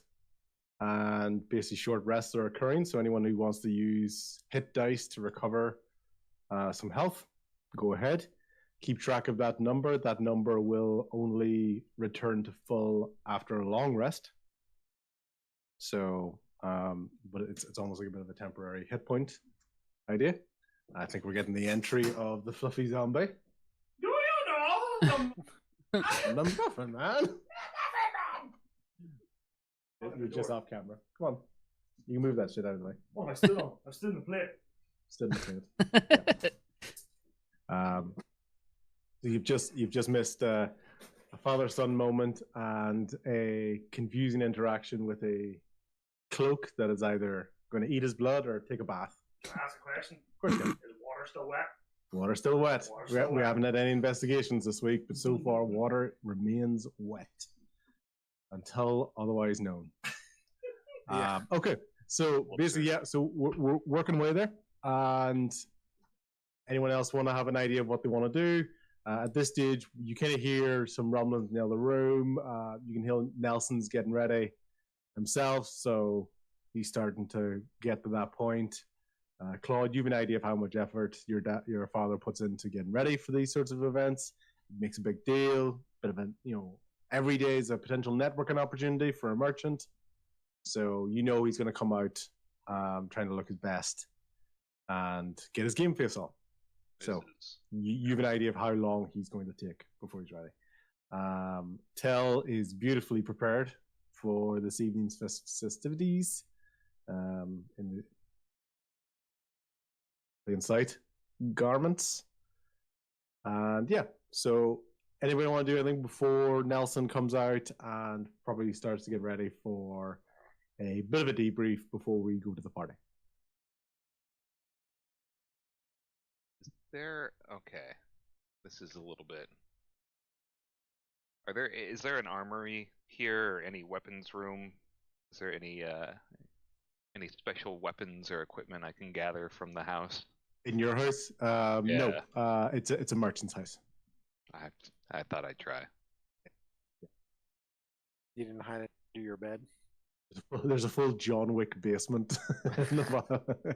Any magical items just lying around? I can. And for dessert, sir. See, this I recommend.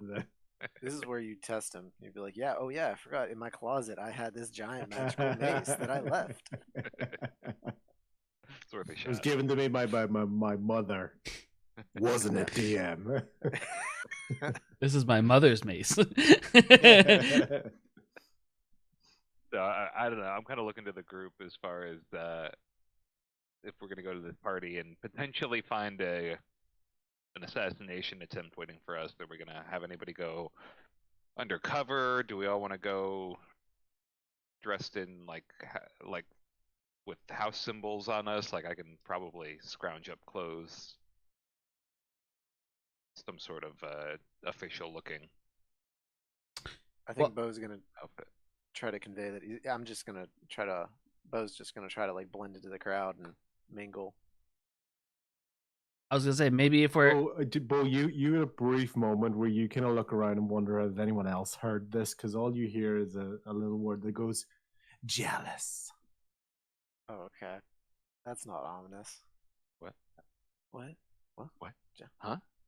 Tom. You're like everybody else must have heard that, but no one else has reacted to it. So I think if we are gonna be going into the party, and maybe we should not go as a group if we're trying to keep an eye out. So maybe like a couple of us go in a little ahead, a couple of us go in a little bit behind, so that it doesn't look like we're a group of people keeping an eye out at this party. Rickard's pretty certain. Rickard's basically kind of charming it every so often, and anyone who hasn't finished their sandwich, Rickard is basically going around picking off bits and pieces because Claude's sandwiches are really, really good. So anybody he's going, he goes, I can probably get you into the party. You know, it's like you're going to be, I can get you on the Shared guest it with list him. and things. Yeah. So he can get you on the guest list whether you want to go by your real name or any additional names. It's not like anyone really knows your names at the moment. Claude wants to go in because he wants to be armed, right? And his equipment is a little bit more. It stands out. So maybe some sort of guard uniform, not like city guard, because obviously I wouldn't be able to fake my way in, but maybe like house guard, like somebody who would be guarding a mercantile family. Rickard pretty much says, Dad's going to make sure you're fine. You're not going to have to explain anything to anybody. We trust that you're not going to make a ruckus unless need be. So, it's not like you're going to get wildly drunk and cause a massive disturbance. That's Tommy. Sorry. Yeah. So I wouldn't worry about you getting in with your gear, even if it is bigger and bulkier and a bit more showy. Okay. Especially as one of the warden's children. So, one of the children of a warden. Do we want a safe word, an alert word, if things go down? Something to say. Pineapple. Hey, yeah. Group on me because something's going down. Like something to flag the group. Look, you would know the Cash Windfall is a medium-sized theater, so it's not massively sprawling. So it's not like you'd have to be trying to get everybody's attention from absolutely, hundreds of yards away or anything. Yeah, just a word to know that we're not like we need to break cover. It's not. Sure. What word would you like to use? I don't know. That's what I'm asking. Who's got a good one? Cake. What was that? Cake. Cake. You don't think would that be too obvious? I guess if you're shouting it, cake. It's a birthday party. We don't have it's either that or blow a war horn. I don't know. Cake. I mean, I feel like you can work the word Speech. cake into Speech. Sword drawn. Yeah. we can work the word cake into a conversation pretty inconspicuously. I too would like some cake. Are Dragonborn like? Are there many of them in this city? Would it be unusual for people to see one? No. Okay. Quite hectic piers, lots of different ships, different cultures, people coming in and out. You generally see a good mix of human and lots of other races. Well, I guess regardless of that, if this is a theater and there's supposed to be a performance anyway, and we need some place that Tell can go without being so conspicuous, can some of us be like backstage workers for the evening? We'll kind of be in the back of the theater and can watch from there. Rickard looks interested in that area. Rickard thinks he could probably pull a few strings. Who wants to be a because server? the Cash Windfall is kind of a club that's most associated with ourselves. With our family, it's one of our, because we are hosting after all. So if somebody wants to be sort of backstage, maybe one or two, I think is probably what I could probably pull the strings for that. Claude, I'm going to recommend that me, you, and Father stick together. We won't be able to sit at the same table as the wardens, but we'll be able to be close by. Yeah, I definitely want to be out on the floor where I can see things.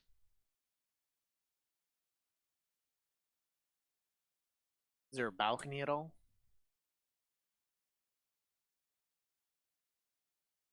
We might be able to post you up there, Logan.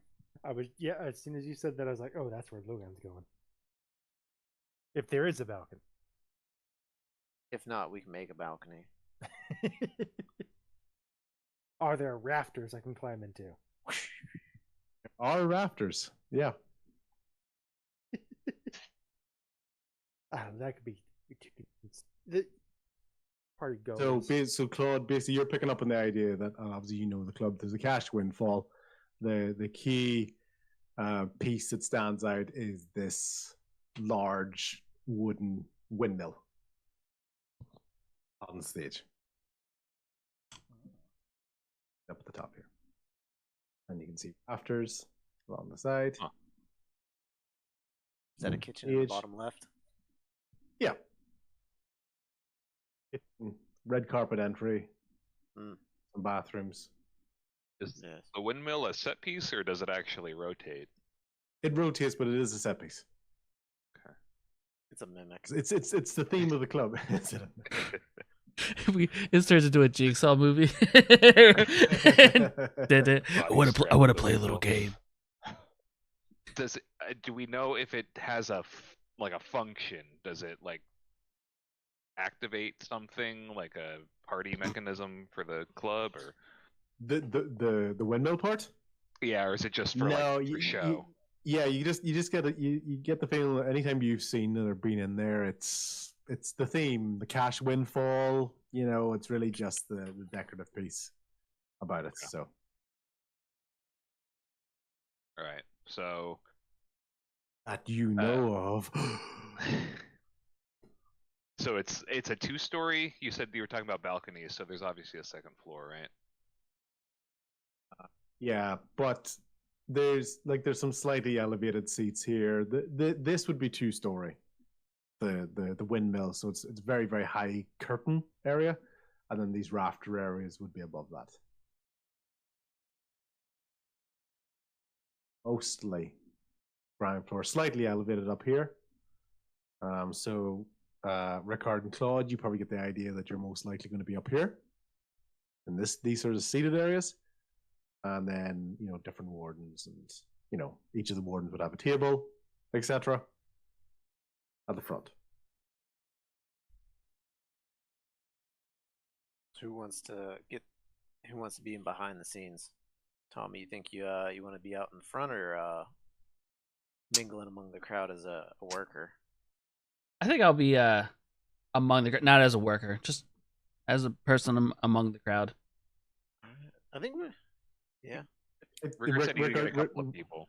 Yeah, Ricker's saying I think there's a combination of backstage, waiting staff, as well as guests. That's what he would sort of think of at the moment in terms of what he could probably do. Guests wise, it's most likely going to be Claude and Rickard himself, maybe one other guest. Oh. So one other guest, and then you'd imagine maybe 1 or 2 waiting staff, 1 or 2 backstage crew.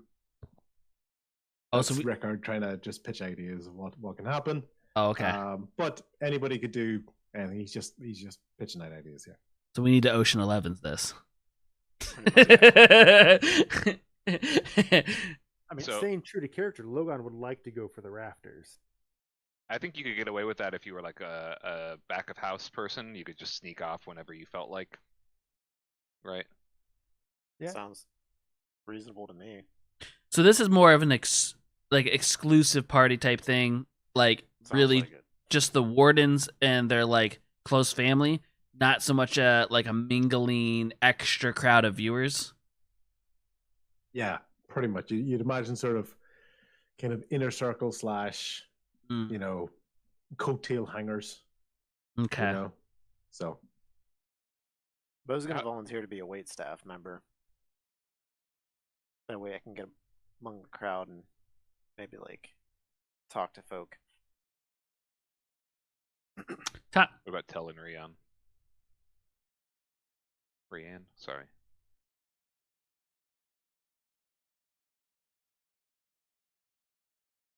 Dal should Preference, really but- be backstage to keep our Low space. profile. Yeah.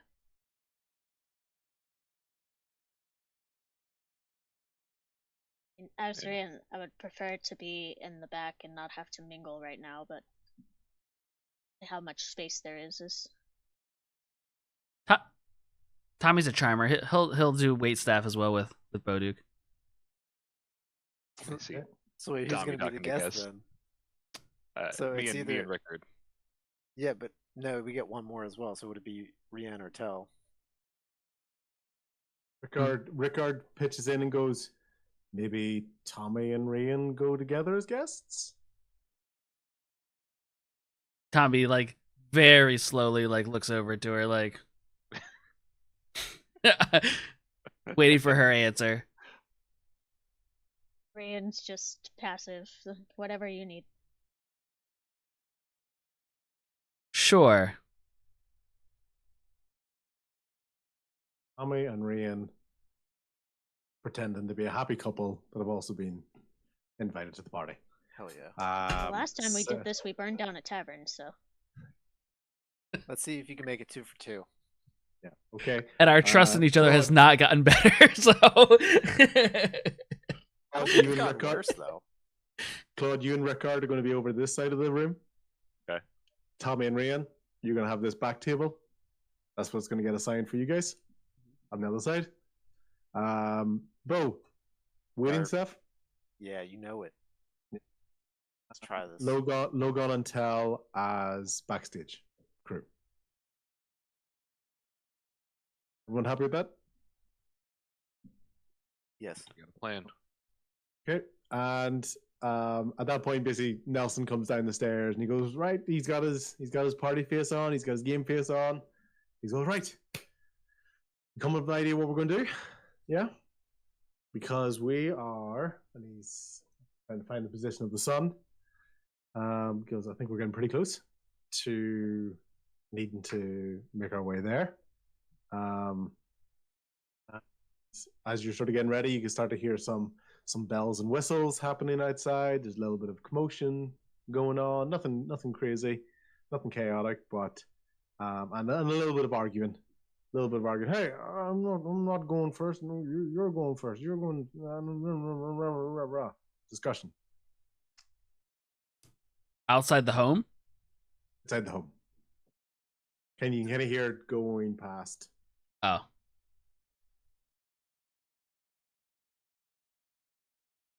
Alright, so I guess off to the party then, everyone? Yeah, I think. Ready to go. Ready to attend. So, as you're going past, basically you make your way out the door, and everyone, Rickard's finishing off the last of the sandwiches.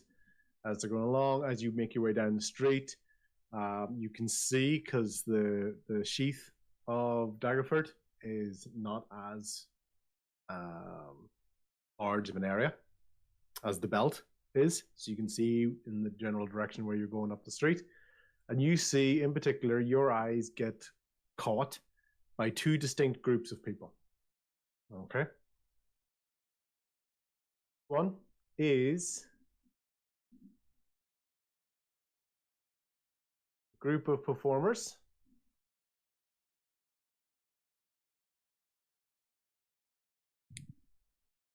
making their way towards the cash windfall. These are the ones arguing about who's going first, who's going second. I think I'm the headline act. I think I'm going on last. No, you're not. I performed for the great. Blah blah blah blah blah blah. And you can hear all this sort of discussion, whatever. And so going, but if we're going to do the pyramid, we still need another person. Blah blah blah blah blah. And they're all discussing. They're just making their way towards the junction between the sheath and the hilt. And while they're discussing and sort of bickering amongst themselves, you see the other group of individuals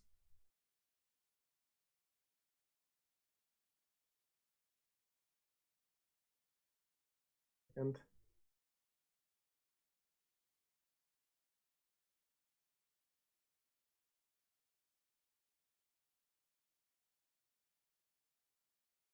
you see a group of miners at the top, and they're going, no ore, no more, no ore, no more, no ore, no more.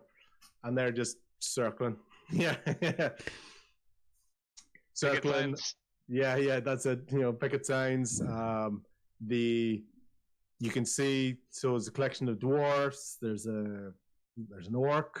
There's basically a half giant in there. There's also just a physically very large individual. And they're going, no or no more, no or no more, and they're doing like basically a bit of a circle, banging their hammers and their pickaxes together. Let's seize the means of production. Seize the means of production. Seize the means of production. Go back and forth, and they're trying to just make as much noise as possible and get anybody's attention going wrong. The jesters that we're looking at goes, well, at least we don't look as stupid as those guys do. Blah blah. Caused a little bit of a, nearly caused a little bit of a, an attitude between everybody, as you're basically making your way towards that area. Want to do anything? Anybody want to think anything as you're making your way towards? You're just stepping along towards the junction point for these two areas. Claude, Rickard, you know where you're going. You know where the cash windfall is. You know it's in the hilt of Daggerford. Where are these protesters? Like, where are they at in relation to where we're going? So the junction. So we talk about, the multi sort of layer of there. these. So pretty much here. Gotcha. So you have these sort of junction points. So right at this point where the sheath becomes the hilt, there's sort of just a single stairway up there. Yeah. Mainly pedestrian area because it's not a physically very large area. They're right at the front, and nearby you can see some guards as well. Some of the scale guards. Yeah. So the warden of scale guards, they're there. They're just watching. They've got a bit of an attitude about them, but as far as they're concerned, the protesters they're not in the hilt. They're on that side. They can make noise. Fair protest. Blah blah blah blah. We're not allowed to beat them up unless someone tells us to. That we're allowed to. That sort of mentality about them. And the jesters that are coming along are able to. They're having to kind of bump past the miners because the miners are like trying to get in everybody's face. Like, it's a disgrace. No more. Seize the means of production. And trying to get them involved because there'd be a lot of attention for them if the colorful jesters got involved. Is there any particular like leader, like anybody that stands out as like leading the chant? You know what I mean, like the call and response kind of thing. Like, yeah. What do we want? These two large. Sorry, go ahead. Before we get, I wanted to get this out before we go into a different direction. I know the jesters said they needed one more for entertainment. I think I'm similarly dressed, and I could be that one more. Just putting that little note out there. Yeah. Just a suggestion, Bo. We could do like a Penn and Teller act. You can. I do like that idea, but these miners are like, I don't know. They kind of gotten Bo's attention because it seems like they might have some good information. For sure, we can talk to them, but on the back burner, we'll figure it out. The jesters hearing you say that because they did literally just talk about they're looking for someone, and as they kind of overhear that, they do look over and they do see your gear, and they're like, you can see one or two of them having the same thought as you had.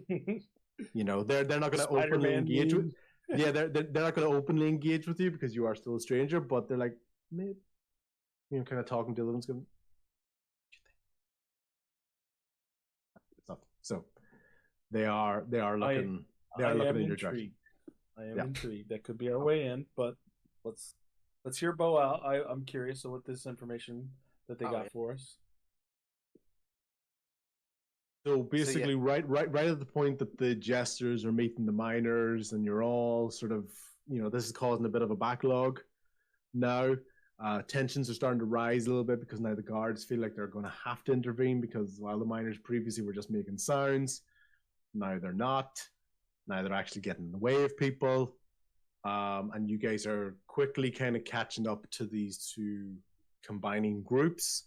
At this point, 3 groups, if you think of the guards, the miners and the jesters, and you're basically reaching this bottleneck at the same time. Are any of the miners armed? Are they just like, are they holding tools or something? Oh well. Very much tools that, you know, if they were swung, they're definitely going to hurt. Maybe not They're not blatant weapons, but they're definitely hammers and pickaxes. Okay. So hammers and pickaxes, plus the combination of, you got 3 dwarves, you got this drow character, which is maybe 5'9", 5'10", a little bit taller, and then you've these 2 very large individuals as well. You can tell both of them chanting is that little half beat behind the other ones, because even though the lyrics are the same all the time, they're having to be reminded of what the actual lyric is each time. So it's more like a no or no, no or no more. Or you can tell them that they're saying the wrong lyric. If they do get them, they're out of time with each other. But they're physically very, very large, like 6'5", 6'7", you know, large individuals. I was gonna try to approach whoever might be leading the chant. He's like, yeah, man. Yeah, you probably think it's closer to this guy. This dwarf. Yeah. He seems the most sort of angry and committed, and if anybody's starting a new chant, it's probably him. So yeah. I was gonna approach him with. I'm gonna clog the screen here a wee bit because I want to give the idea that this is a crowded area. Big old crowded area. It's individuals and etc. So my first read of the miners is this old guy with the candle feels like a boomer who doesn't want to get with the times with the other people who have lights. He's like, these kids with their fancy lights. I've been wearing this candle for 500 years. It's never failed me. If it ain't broke, don't fix it. Tell, please take an inspiration dice for that. Thank you very much. Love it. Okay. Tommy, did you say something? I didn't actually hear you.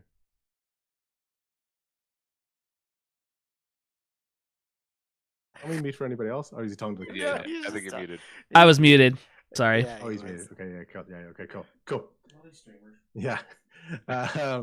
Okay. Okay, cool. So yeah, so how about the energy sort of building, tensions are getting, guards are kind of closing in, they're starting to make some steps towards Bo. You're basically stepping up too. That is actually pretty perfectly lined up, all the miners at the top and all the jesters in the bottom.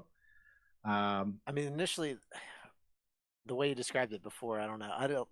I think I'm just gonna, you know what? I'm not gonna approach the miners. Okay. I don't really know what he would do. Can't really think of it. As they get together, you can tell the jesters are really just trying to get past each other, and this small one is hanging back a little bit, right beside this large one with the fairy wings on it.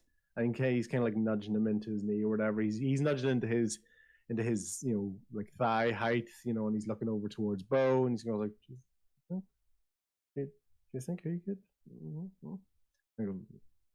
That clown over here is just blowing bubbles out of his little pipe here, and he's just like, "Oh, you can ask him if you want." And they're basically looking to see if Tell makes eye contact with them before they approach.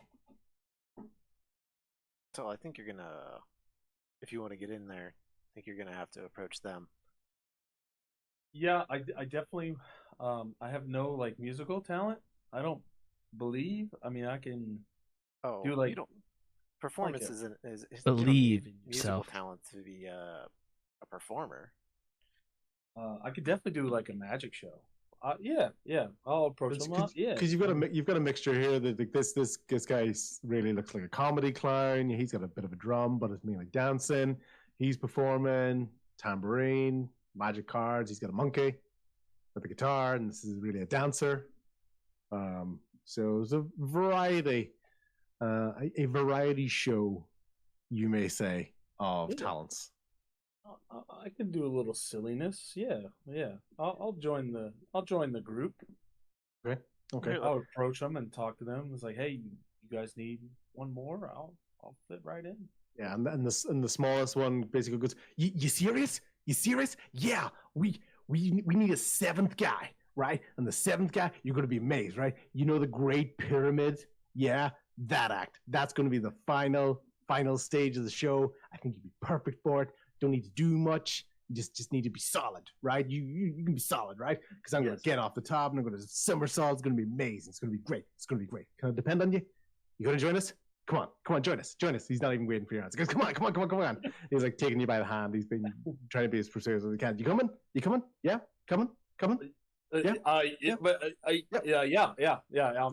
Come on. Yeah.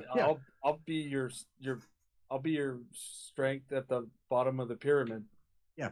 And at that point, he turns and goes, yeah, guys, we got a seventh. Yeah, come on. Yeah, let's go. Yeah, come on. And then you can basically see like the mime clown is like, you know, and the silently blowing bubbles. The monkey is going crazy, you know, with the guitar. This and the tambourines. Is all going unison. Cards are flying. This one at the end is dancing. He's free. He's ready to perform. All right. So he's all ready to rock and roll. Get Steve here in the back there. It's called being a DM. It's amazing. And and they're all ready to go. So basically, yeah. And in there, so they're all ready to go. They're really excited. They're now just ready to go. They're not engaged with the miners at all. They're just breezing right past them, and Tell is alongside.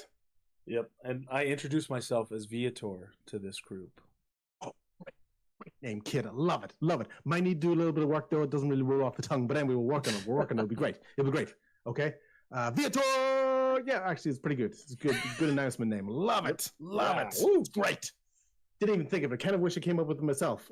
Anyway, we'll talk about that later. That's great. Cool. Let's go. And they're all excited and they're all ready to rush off. And the miners are going, no more.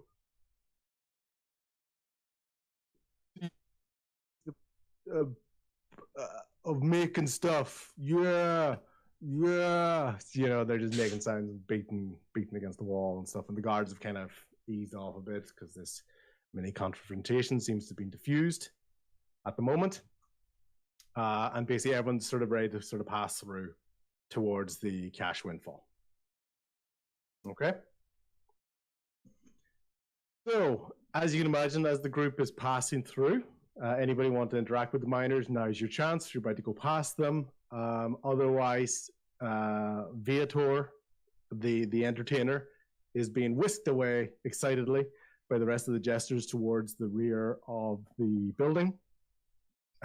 Logan, if you're looking to go that direction as well, you'll be able to follow. They won't really notice you following. They're sort of more concerned and working on their routine and stuff together. Now you're talking my language. Yeah. See that? So you can kind of make your way off in that direction if you're looking to make that direction. You can kind of see the side of the building. You can see areas you could potentially either scale up, or there's like a wine cellar door, you know, but I know you're looking to get up high, but that might be a way to get into the building, or just going through the back door with the rest of the entertainment and make your way to the rafters from there. Okay. I'll go in the back door. Yeah, go in the back door. Just kind of sneak on past. You know, I'm with the entertainers. I'm with them, and they're happy enough to sneak in. There's so much color and excitement and activity around these guys joining, and you're able to kind of blend in quite easily with them. Okay. Hey, DM, Claude will stop and talk to the miner leader real quick, and just wants to ask him kind of like what, now that he's heard some rumors of poor working conditions and safety issues, just kind of approach him and ask, what's you're the leader of these employees, of these workers? There are no leaders amongst us. We are together in this fight against negligence. Teamwork's great. We will not surrender. All right, buddy. I know. I didn't do that one for the Northern Ireland crew. Usually you want somebody in charge, though, right? I mean, no, that's what they want. They want to divide us. We're together. Oh, okay. Of course you're together. Like, I'm not doubting that by any means, but you want somebody to kind of like be a representative or like, like organize. Like, is that you? I think of myself as the best communicationer of the group. That's what I'm looking for. What kind of issues are you all facing? What's the problem? Cousin died in the mines. His brother died in the mines. We are not supported with the coin that we need for the risks that we take. And it's true storm, and we've seen accidents rising and more coin being taken out away from us, and it's starting to be the death of us. So you're saying that these proper safety measures aren't being taken, corners are being cut, it's causing injuries and death. I would agree with that, and I think coin is a big part of that. As he looks at your Marcel armband, very pointed whenever he says that. I understand, and it's coming from True Storm, Sir True Storm. These cuts to your quality. Yeah, the warden of mineral. He is, it is the biggest export from these shores. We believe we deserve a bigger piece of the coin that flows through this town. And he's not providing that to his employees. We're not asking a lot. We just want to know that when we go down into the mine at the end of the day, we will come back out of that mine. That is a lot to ask for. To know that when you go to work, that you will come home. No, I absolutely believe that an employer should take care of his employees, and it is his responsibility to make sure that you're not mistreated, that you're safe. And when did these issues arise? When did you notice changes? There's been a gradual downhill motion, a sinking, if you will, of standards across the entire organization. At least a couple of years. We have had enough. Okay. So I hope you enjoy your little dinner party. Just, you provide a solution now, or are you just yapping your gums? True change takes time, friend, but I thank you for your time, and I would like to help. Well, okay. I apologize. I haven't had a lot of support. I do appreciate your words, but we all know that words don't change a lot on their own. Action is needed to be taken. I agree. All right, and Claude, obviously there's not a lot he can say, so he's gonna give the man a respectful nod and part ways. At that point, he just gives you a very slight nod, but he's trying to hold a grimace on his face, but he's definitely a bit of a nod towards you. And then turns back to the group. No more. After that conversation, Bo's going to try to, as the group's leaving, he's going to nonchalantly, kind of like, I would say, kind of inconspicuously go talk to that dwarf as well. Like not trying to be associated with the Marcells. Okay. He's like, so hey brother, so what's the? I hear your plight. What's the plan? I mean, you seem like you're all. You said no talk. I heard your conversation. No talk. No talk. Or words mean nothing. Action is key. So how do you all plan on making a change? Do you mind if I ask why you're inquiring along this line of questioning? Oh, it just seems like there's a lot. Stranger. It seems like there's a lot of civil unrest going on right now, and possibly a lot of corruption, maybe that this city really deals with. And I mean, I don't know what those fancy terms mean, but things are not right, and money is going into people's pockets that I don't agree with. Sounds like you know exactly what corruption is, sir. That's exactly what it is. It seems like there's a lot going on at the top, and the people at the bottom are the victims. We are literally being buried in the ground while alive, just for going to work. How much longer can you go to work like that? That's a real question. Let's see. But change needs to happen. How are you guys? And that's Fancy rhymes like the one I came up with for this aren't. Sir, that is going to be stuck in my head from now until I go to sleep. Always thought of myself as a bit of a lyricist. It's quite good, quite good.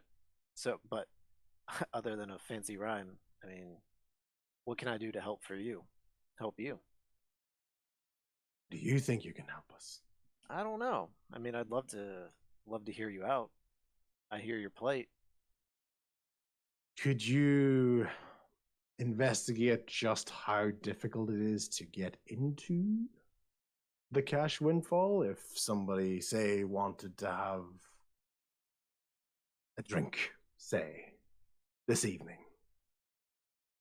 Sounds like it's going to be quite difficult for someone, especially in your outfit, your attire, of your nature, to be admitted in. I agree. Without a little bit of support on the inside. What's the plan after getting inside? Negotiations can begin. Negotiations. As he holds his hammer.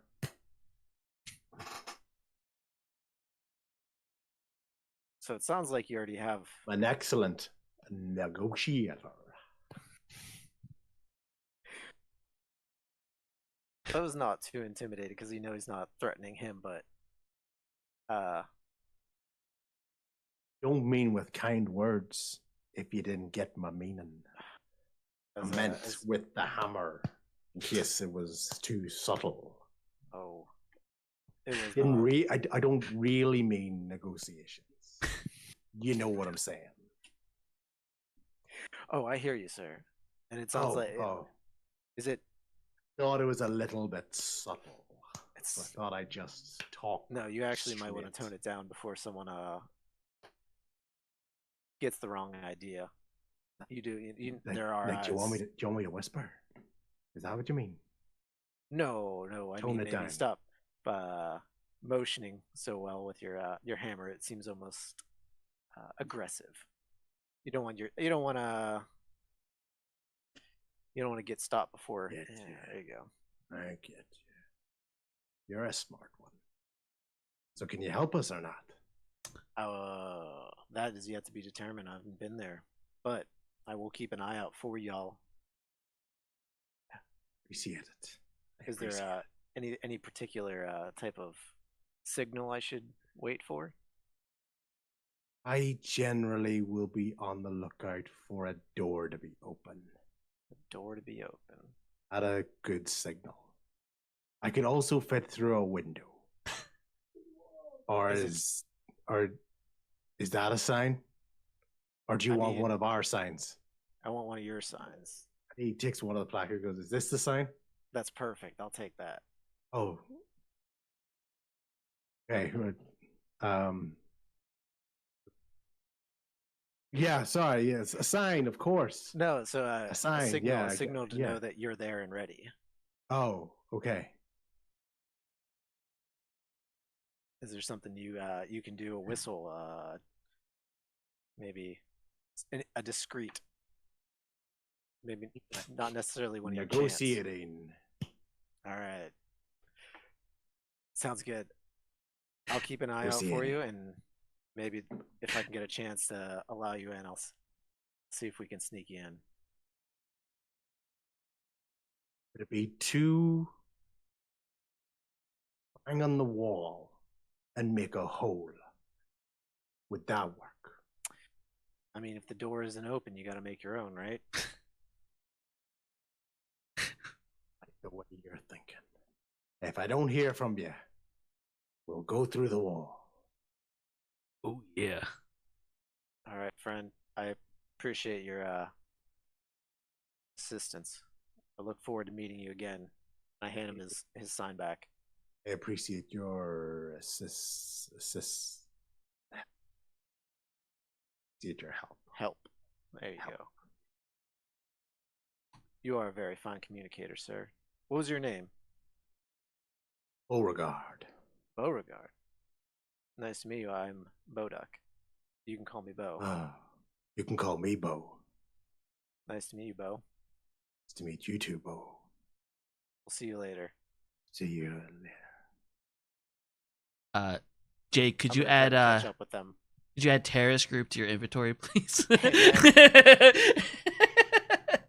I'm a social butterfly.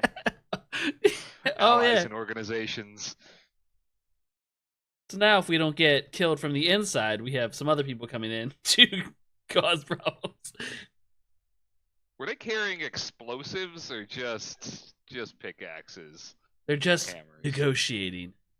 Before I leave, can I do a Ghost. perception check to see what equipment they have? No, I'm just kidding. I yeah, mean, so miners would have TNT. Yeah, I didn't think they would have. I mean, they're just doing their protest out there. I wouldn't Are they? expect it. I mean, Are out they? 'Cause- there where we saw them. Yes, Talking about making holes and I am going to. Bo, I will definitely convey this information.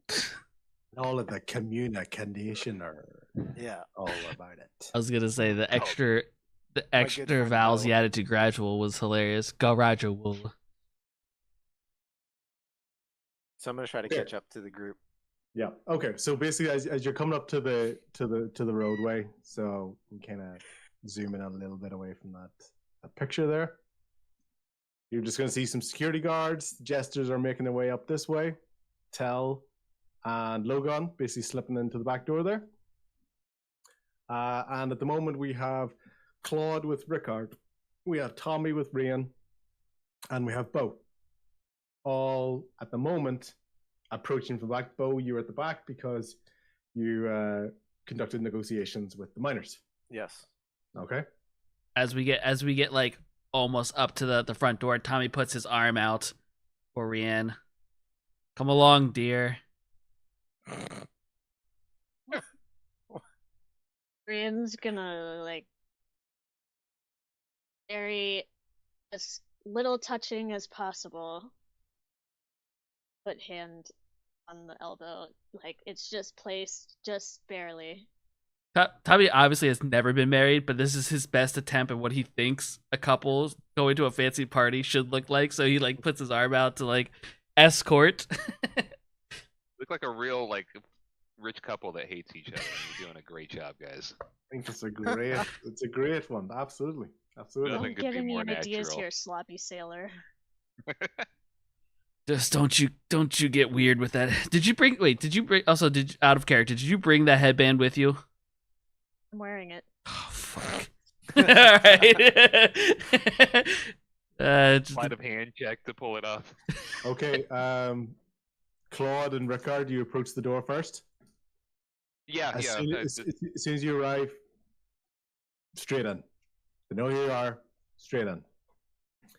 Behind them, Tommy and Rian are there, and security stops you. Sorry, Mr. and Mrs. Animals aren't allowed in the cash windfall. They look down, and Tobin is at your leg, beside you. He's a support animal. By law, you can't question why we need him.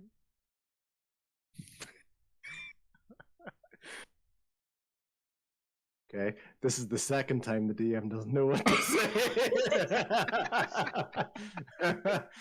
Sounds Okay. like she's trying to persuade her. It does sound like a persuasion check. Well, How many are you going to assist with that deception? 17 plus 2, 19. She's got it. I'll let her. Yeah, she has got it. She goes, okay, sorry, I didn't mean to, oh my god, I got in trouble for asking this the last time as well. Okay, just come on, take a seat, we'll get a bowl of water brought over to your table straight away. Thank you very much. Thanks for coming in. Step aside, let you two through. Okay? But Yeah. approaching the front door, or what are you doing? I'm gonna try to. Is there side entrance for waitstaff? You can see a couple of individuals walking over to the right-hand side of the building, kind of scuttling in, one or two of them talking together, but most of them generally sort of single file and just kind of head down and just... I'm gonna follow them. Hold on, that's fine. They are basically making their way over towards the door on the right-hand side, and all of them, right before they go in, they're basically showing their waistcoat to somebody at the door, and they're just going right past, showing the waistcoat.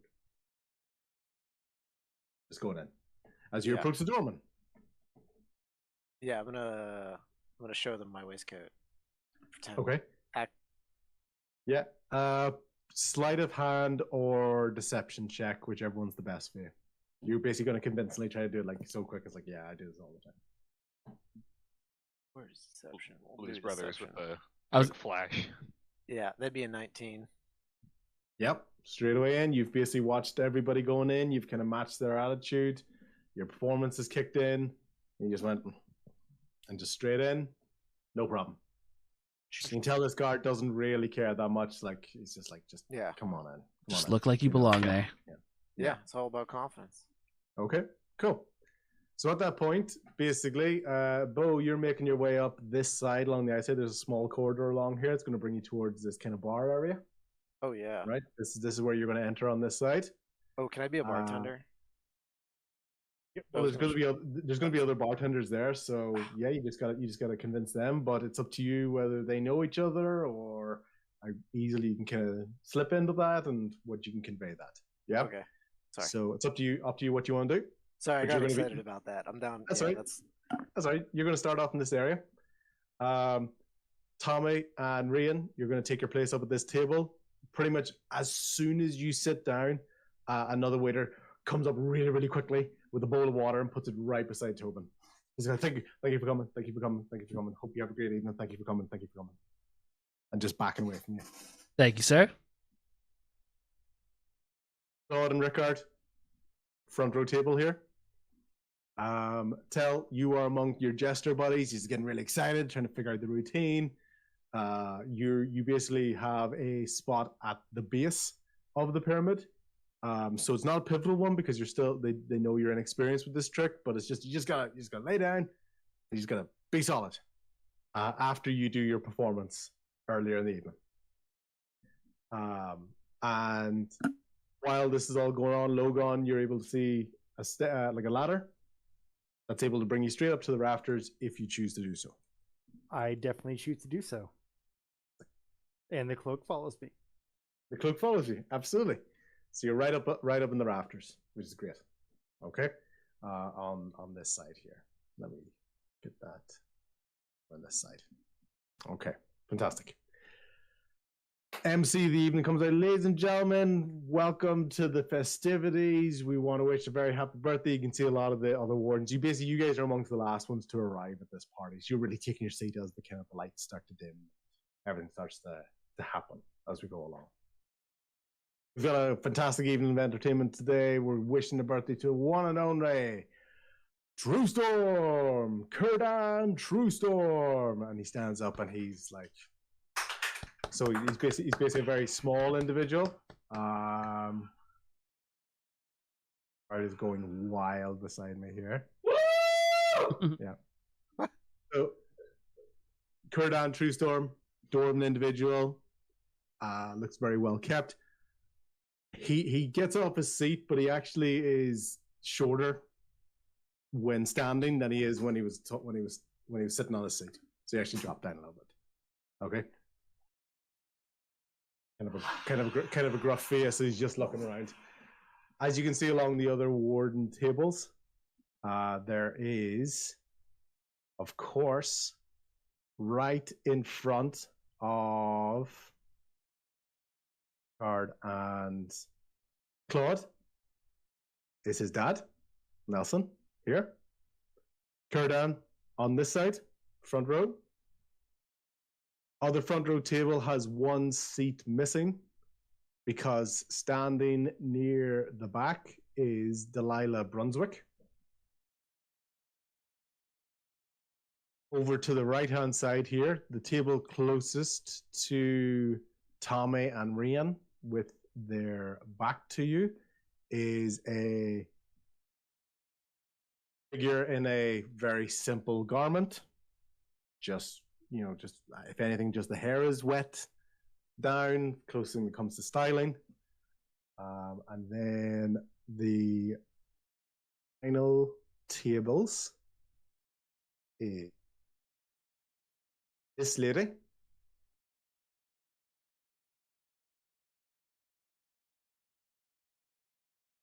Yeah.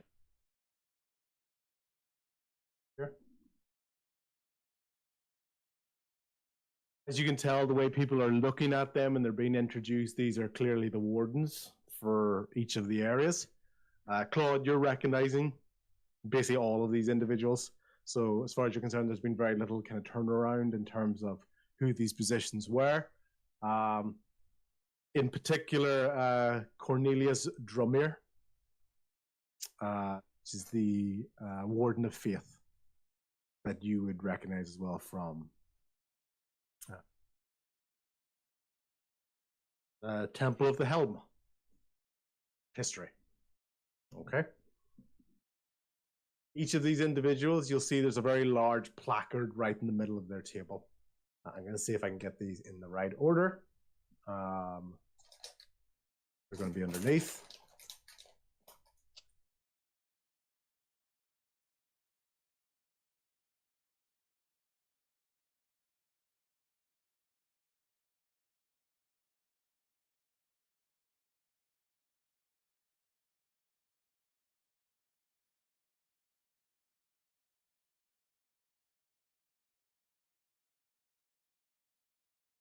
Nicely done. And those align with each of the people. There's a large placard right in the middle of the table, almost in place of flowers, where a large bouquet of flowers would be. There's like an ornamental symbol with regards to each of these warden areas. Okay. And dinner's coming out and jesters are starting to perform. You get told that you are on 4th out of 7. So you're figuring out exactly what your routine is going to be while the first 3 are coming out. And while this is happening, drinks are being served. Bo, you're walking around the room or you're behind the bar. You're basically dealing with orders as they come in. Tommy and Rain are engaging at the side. And basically the dancer comes out and it's an amazing interpretive dance performance. And you can see that he's channeling the hostility of the miners, which creates a bit of an angry face with True Storm. But then goes in with the waves, and you can see that matches up with the other tables. And you can see that he's basically doing interpretive dances for each of the wardens as it goes along. Yeah. Second jester comes out. It's the monkey and the player. Bo, you're not particularly impressed. It's good. It's okay. But, how's the monkey's performance? Yeah, so you kind of get the feeling that the monkey's the gimmick. The monkey is almost like the sleight of hand, distraction that a magician would use to kind of overcome. It's like the fact that yes, they've got a guitar and a monkey.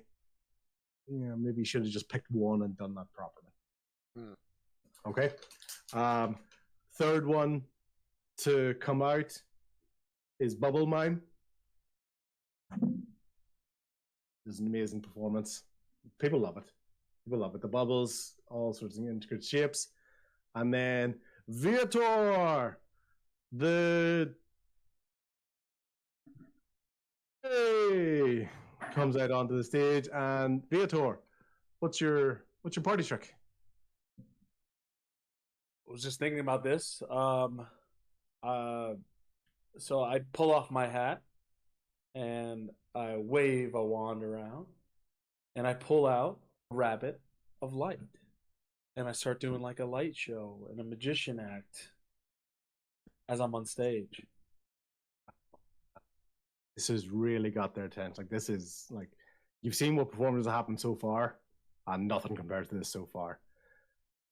If there's a performance check done on your dice, so the potential is there for amazingness. Well, Yep. So what happens is basically it is clearly a rabbit that you've appeared.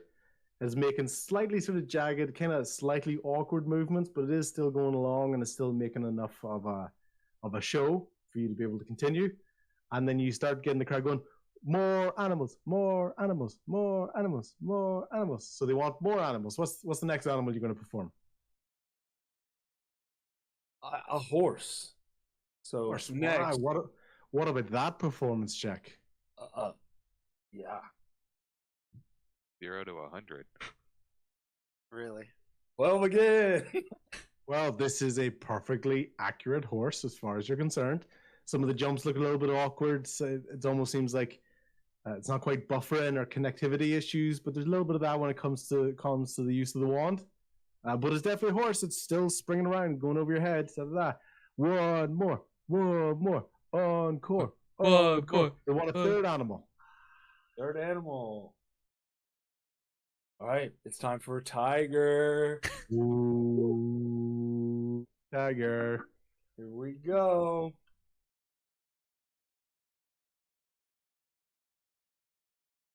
Oh, suspense. Can't make this up. 12. It is a perfectly normal. The consistency on board in this show is like, people thought maybe the first one was a bit of nerves or whatever. But no. This is the show. This is what it's meant to be. This is, nothing else is compared to. So you are the greatest light showman of animals this crowd has ever seen. It's just that's the standard. That is the mark that everyone else has to meet to. And this tiger is wrapping around your legs and the sound and all. It's amazing. It's incredible. And people are just you're not quite getting a standing ovation, but you're getting a really good hearty clap from everybody. Like, Tommy's doing that loud, like 2 fingers in the mouth from the back, just real loud. Yeah. Brienne's Standing rolling her ovation. eyes and just like, these rich people are so easily amused. Claude's hamming it up. He's standing ovation. Rian, when you look down, Tobin was loving that show and kind of senses the tone in your voice.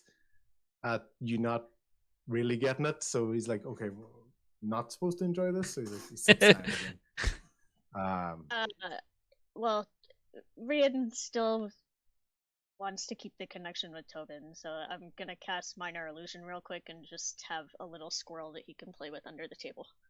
Well, so Goes mad. Now he is furiously chasing this thing under the chairs. It is going really, really loud, really disruptive. If anything, it took away slightly a bit of attention that Beator was having, that he's kind of probably using to get off stage at the moment. Tobin doesn't. There's a squirrel. He's going for it. What are you doing? Knock it off. The table. He's having fun. What a good boy. And the wait staff are really, really angry at this, but then they see you, and it's like, and you can see them kind of whisper, just like, "Oh, that's our support dog. That's our support dog. Just leave it alone. Leave it alone. Don't say anything. Don't say anything." And go from there. Okay, fantastic.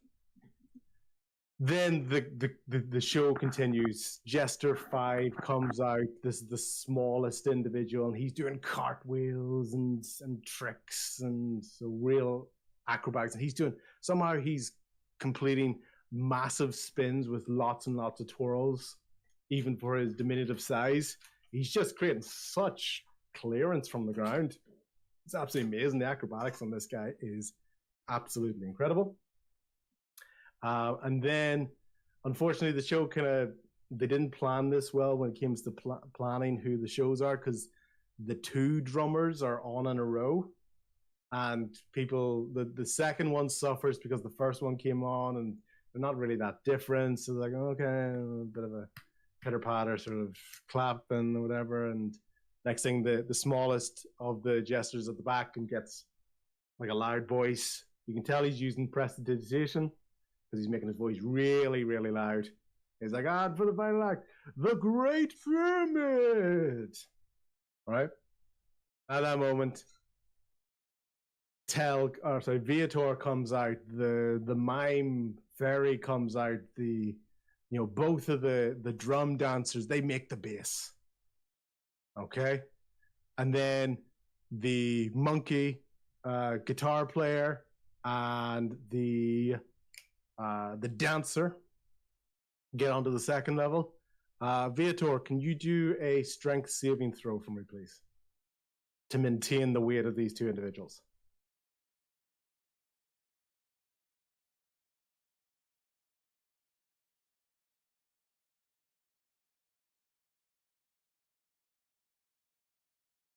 Well, +2 though, 14. 14. Okay, so yeah, that's fine. You're holding the weight. It's only basically one end of it that you're holding up, which is absolutely fine. And then right at that point, the smallest individual, he leaps and he jumps and he twists and he turns and he basically lands up perfectly up onto the top of the pyramid. And there's confetti coming from a wand that he has, and it's just been really, really well received. This show so far, people are cheering. It's fantastic. When all of a sudden, boom! Dang! I didn't even Massive get a chance to warn 'em. explosion! Massive explosion from the front door, and the miners have charged in. The miners, they've been inspired to charge in. It goes, down with True Storm! And they're all charging in from the back. This was a great idea! They're all charging through, and it's going chaotic. There are guards flying towards the back. The jesters are frozen on stage. They're frozen on stage in terms of what's happening and what's going on. Then all of a sudden, knife flies through the air. Not from the direction of the miners. Can I And there's use now 8th jester on the stage who appeared from the right-hand side of the stage while the chaos was going on. That moment, the knife flies through the air. It's going towards True Storm's table, but with such velocity, True Storm is able to move. The table behind him is Nelson Marcel's table. Can I do? Odd split second reaction. Claude's running towards his father. Okay. What do you do? You run towards him. The knife is coming through the air. You've dealt with the explosion. It's coming right towards your father. I have protection with my pale wind charm, so I can protect from 10 feet away. Okay. So I'm going to try and shield him. Yep. Okay. Fantastic. I'm going to roll here. Okay. So can you do, was that dexterity? Is that a saving throw? Is that strength based? How are you looking to defend him? You can use your reaction to impose disadvantage on the attack roll. Okay. Right.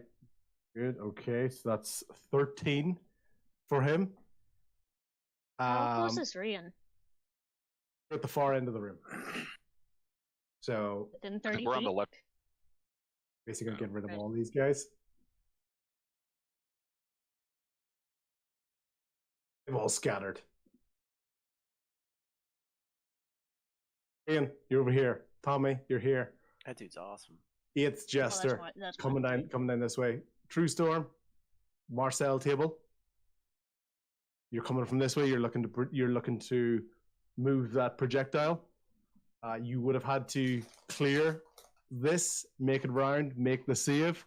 This all happened in a split second. You are able to move your father. It does cut his arm as it gets out, so it drives it off course. It was going towards the middle of his chest with that there, but you're able to knock it off course, and it does embed into his arm. So he goes down, he hits the ground, but you're there with him pretty much to catch him as he's falling. Okay? As that happens, this Jester, he's ripping off these parts of metal from the side of his thing. He's ripping them off, and he's throwing them, and he's definitely going towards the wardens. Can I do a perception check? Yep. I want to perceive if I saw Logan go up into the rafters or not. Yep. Oh no. I want to do something once we 11. do Tommy's. So did you? No, you didn't see him because he would have been backstage, and you were trying to come in with Tobin, etc. So you don't know he's there. Since Yep. I'm the closest, can I like tackle him? Yeah, of course. So go for a strength check.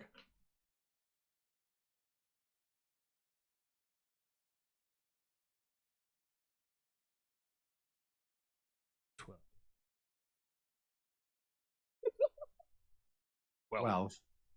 It's 10 plus 2 and 12. Yeah. So it is. So you're making your way towards them. You're in this new gear. You're not quite used to this clothing in terms of your normal sort of action ability, and he very easily almost swats you away. It's like you get flipped over, and he just swats you away. He doesn't even look at you, like it's just full on looking straight. You were coming toward him, and he just went, so flung you off to the side. Can everybody roll initiative? Yeah. Oh, yeah, okay. It's my initiative +4. Fuck. Hell yeah. I mean, you, What is 22 going for on? Logan. Damn, Logan. I got bowed up. Bo had a 12. The 12. I'm Okay. about to pull out my actual dice. This is crazy. 12 Take. plus 1, 13. For Tell. Yep. 13. Okay, Tommy. 13. Dane Rian. 7. 7. Claude.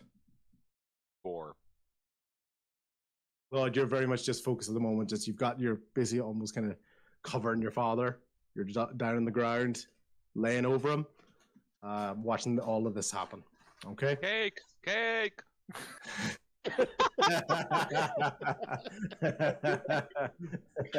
Okay, Logan, you're up.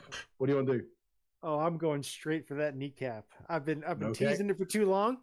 Yeah, Time to make it happen. go for it. I have to remember how to actually do this. Roll a d20, and then on your sheet it'll say whether it's longbow or whatever. It'll give you a plus number. Kidding me? I got it, but it's Yep. only a 9. Yeah. Okay. So rafters are a little bit shaky for you. You basically panic. You've heard the explosion from the back. The rafters are sort of wooden and rickety. So while you were taking your shot and all this commotion was happening, people running past, and Tell making that dive at his knee slightly forced you to change direction, so you didn't impale into him, and it basically missed. So it's plugged into the ground in front of him, but it hasn't hit. Okay. You want to do any movement or reactions or bonus actions? No, I'm gonna stay right where I am. Right, and then we have Jester number 8. just continues walking straight down, slaps a guard that's trying to encroach on him straight off the bat. It's a very determined walk, very straight. It knows exactly where it's going. Nothing really gets in its way. It's stamping on it. It's about 6'2" individual with this large, heavy armor. You can tell the clothing is probably more padded than it is stocky filled. So it's a little bit costume-esque, so it doesn't quite fit him like full-on muscle-wise. And when it goes there, and every so often, Claude, will you do a perception check for me?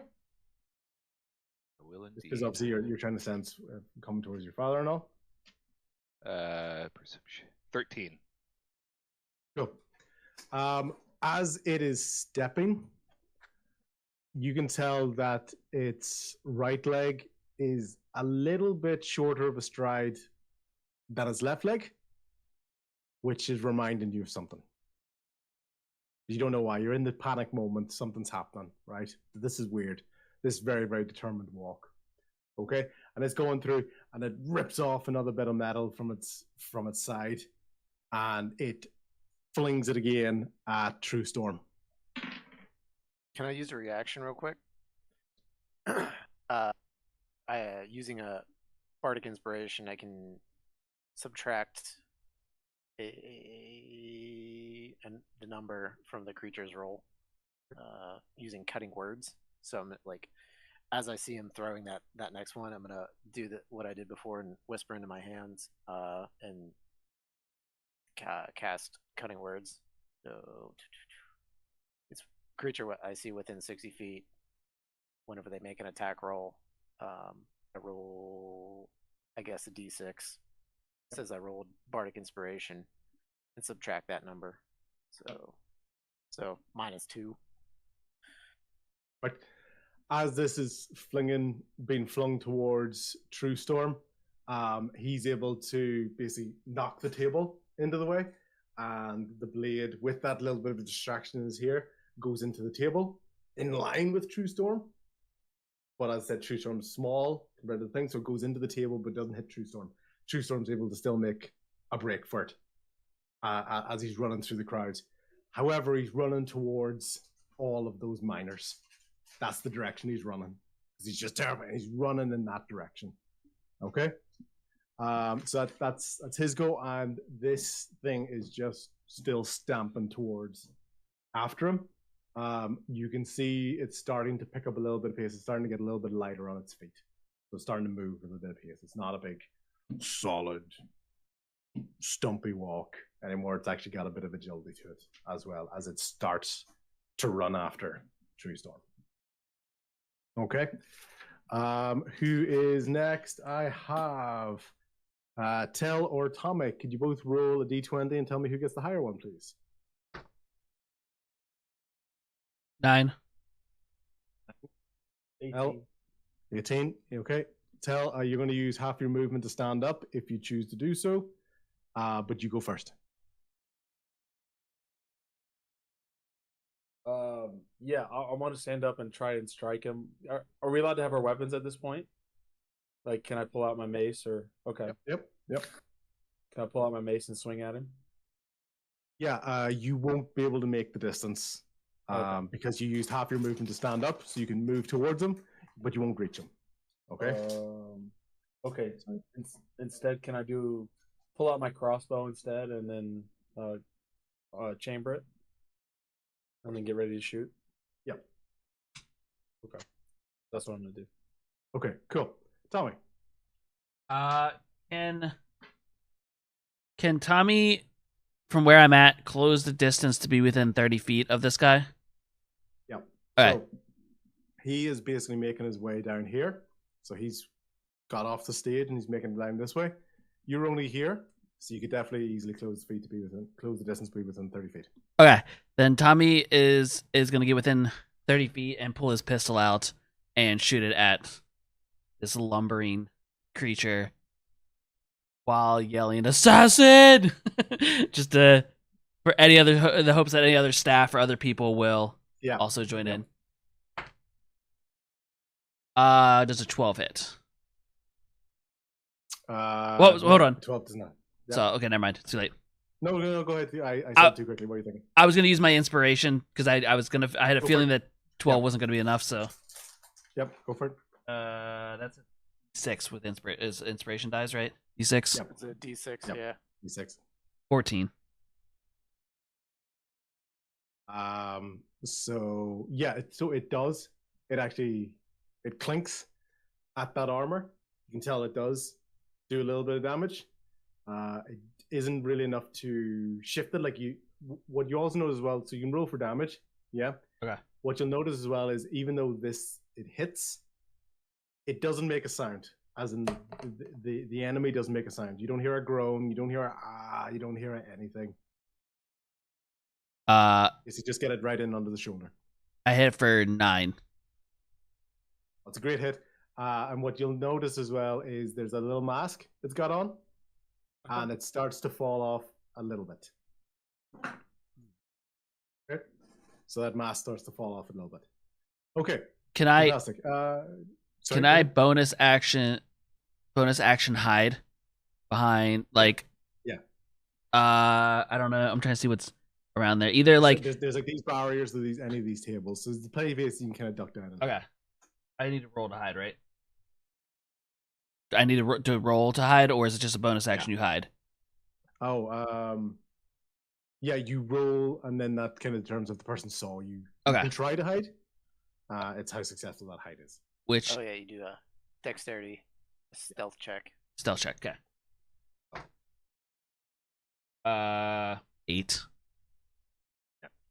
You duck down. You did notice that this thing didn't even look in your direction. Okay. Even though you hit it, didn't look in your direction.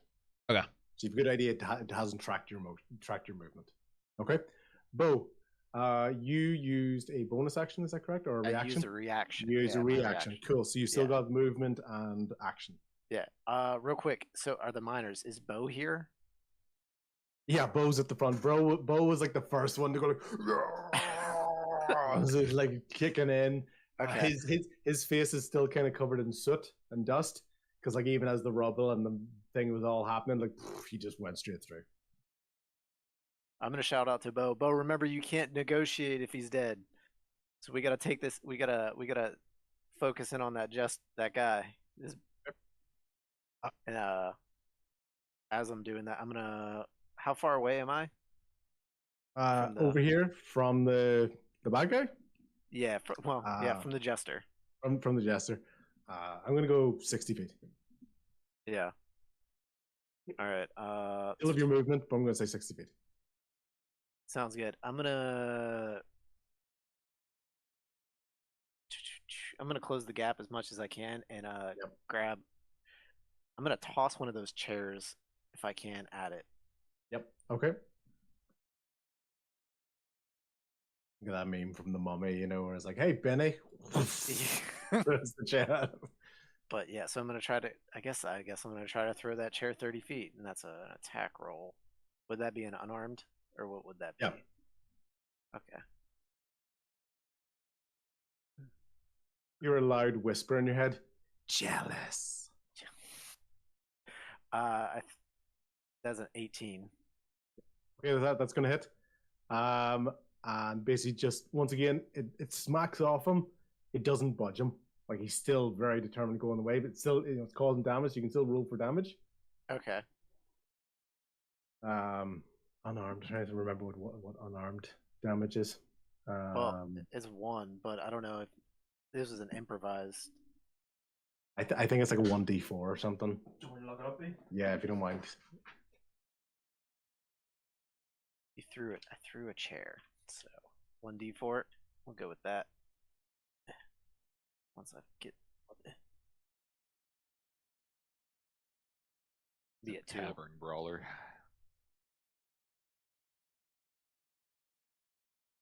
I hate you in that. Yeah. Fucking hate Right. you. We'll go with 1d4 plus 1. Okay. So that'd be a 3. Yeah. 3 So once damage. again, smacks off against his left thigh, so you can tell that area. If that hit you, it'd probably give you a dead leg, and it'd be quite a lot of bruising.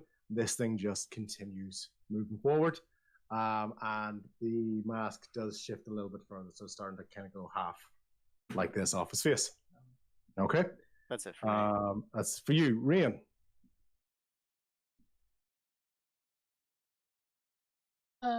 So can I use a cantrip and a spell? Or is that two different things? Yeah, well, if you've Taking got up- the because you're the sorcerer, so you've got the what's it called, the magic points, sorcery points. Yeah. Do you sorcery points? Yeah, so I could No. cast Yeah, a spell with use up slots and yeah, then do a yeah, cantrip. yeah, exactly. One I think is called, I think it's like quickened or something like that. Allows you to do a spell and a cantrip.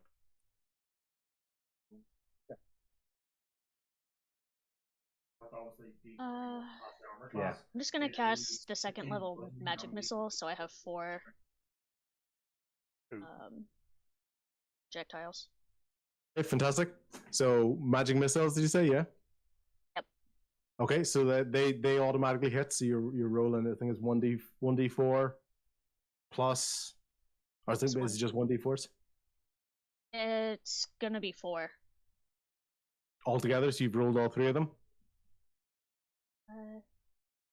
She said she was going to do the Yes, second magic level. missiles. And oh, second level. Well then, yeah.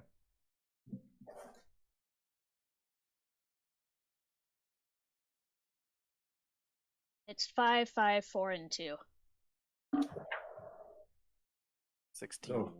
Yeah, 16 points of damage. So yeah, so if anything, these things coming in from this side hitting it, it's like boom, boom, boom. You do actually see them making a little bit of movement, like it's causing it to kind of almost step back a little bit, but it's still walking through these things as it goes along. And this mask is increasingly, it's just starting to hang off now, like this. Then, Rian, do you want to do any movement? I forgot the guy's name. Who are you trying to The remember? cake. One that Oh, he's- True Storm? True True Storm. Storm? Yeah. Yes, True Storm. Where is he at this?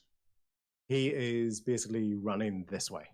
So he's running past this table towards the front, and the explosion basically from the back is in this corner. So I'm gonna Misty Step then as a bonus action between True Storm and the big jester. the jester, okay, so you're going to stand in between them. Okay, fantastic. Cool.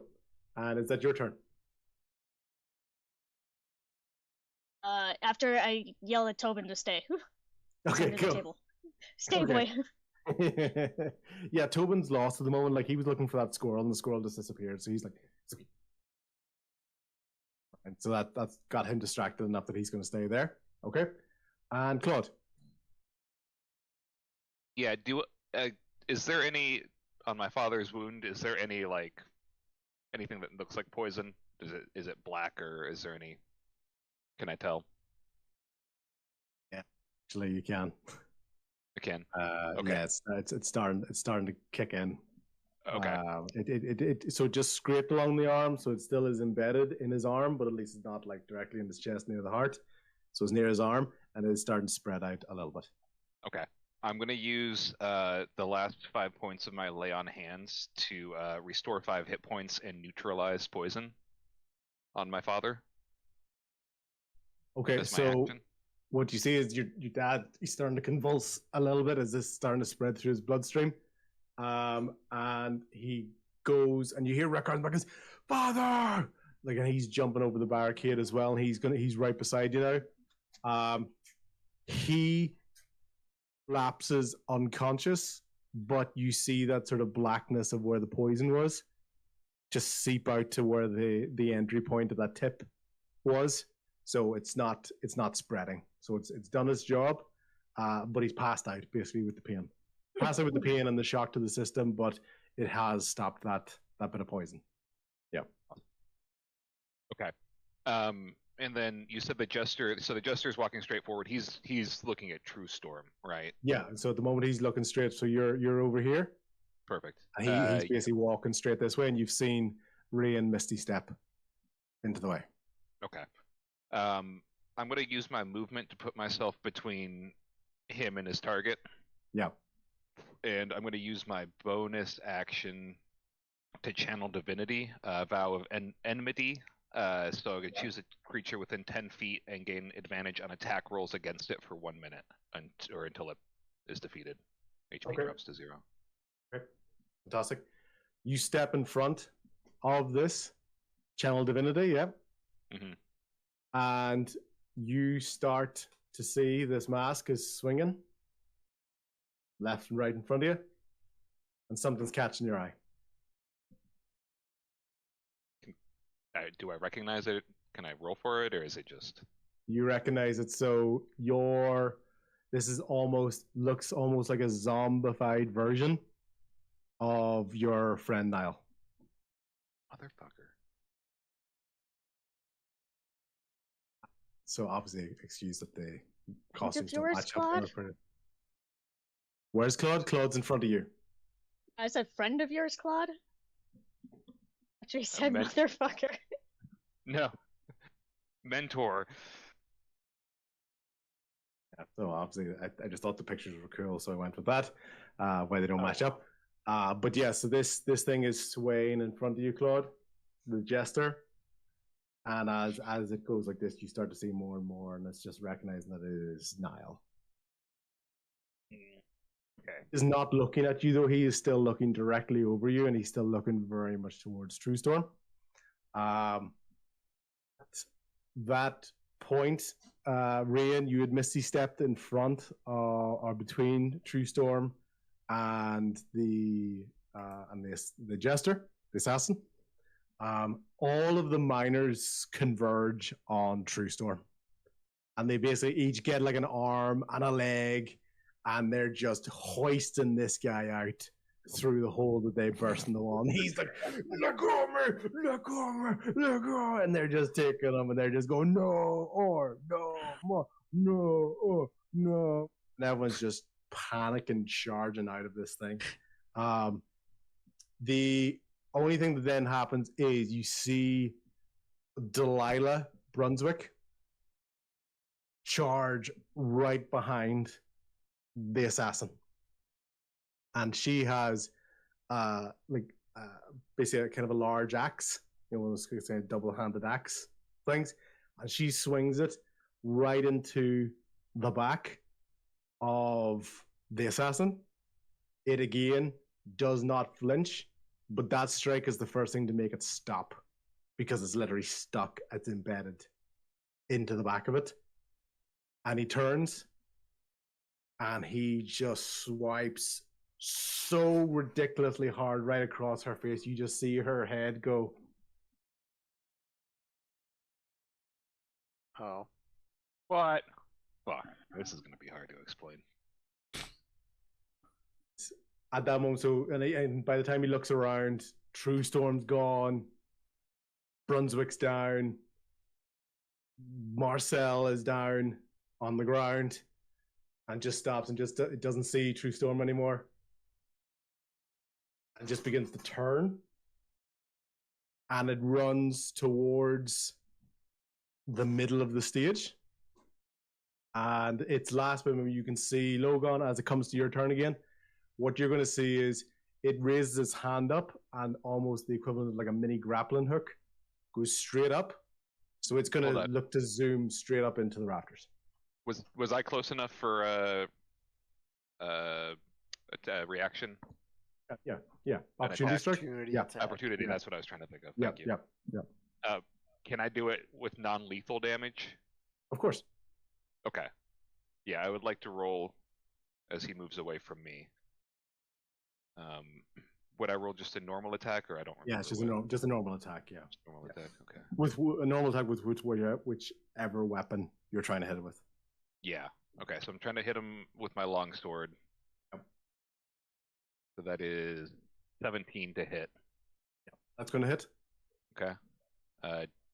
Damage is 6 plus 2, 8. Yeah. What was your attempt at non-lethal? I guess hitting his leg to stop him from moving. Yeah. You impacted maybe like the hamstring area or calf muscle? What is sort of maybe the Achilles tendon. The Achilles, yeah. So it was a good hit. It does get that, And you also recognizing this, you got at the same leg that you know Niall had an injury. The Niall you knew The had an right leg. injury. Yeah. So, and it is stumbling towards that. It's still making its way there, but it did take half of its movement. So it's kind of at the edge of the stage, about to unleash that grappling hook, but it's not directly in the middle of the stage. It's not an easy shot for it anymore. Okay.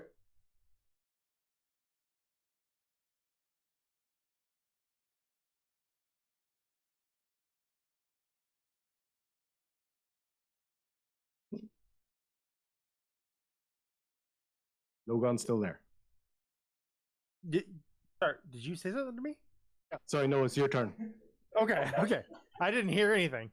Because I have a plan. It's funny you mentioned a grappling hook because I was already planning on using my grappling hook, the same one I attempted to wrangle the guillotine mimic with. What I would like to attempt is to stick one end of that grappling hook onto the rafters and swing down and kick this jester midair. Okay, fantastic. But I don't know what to roll for that though.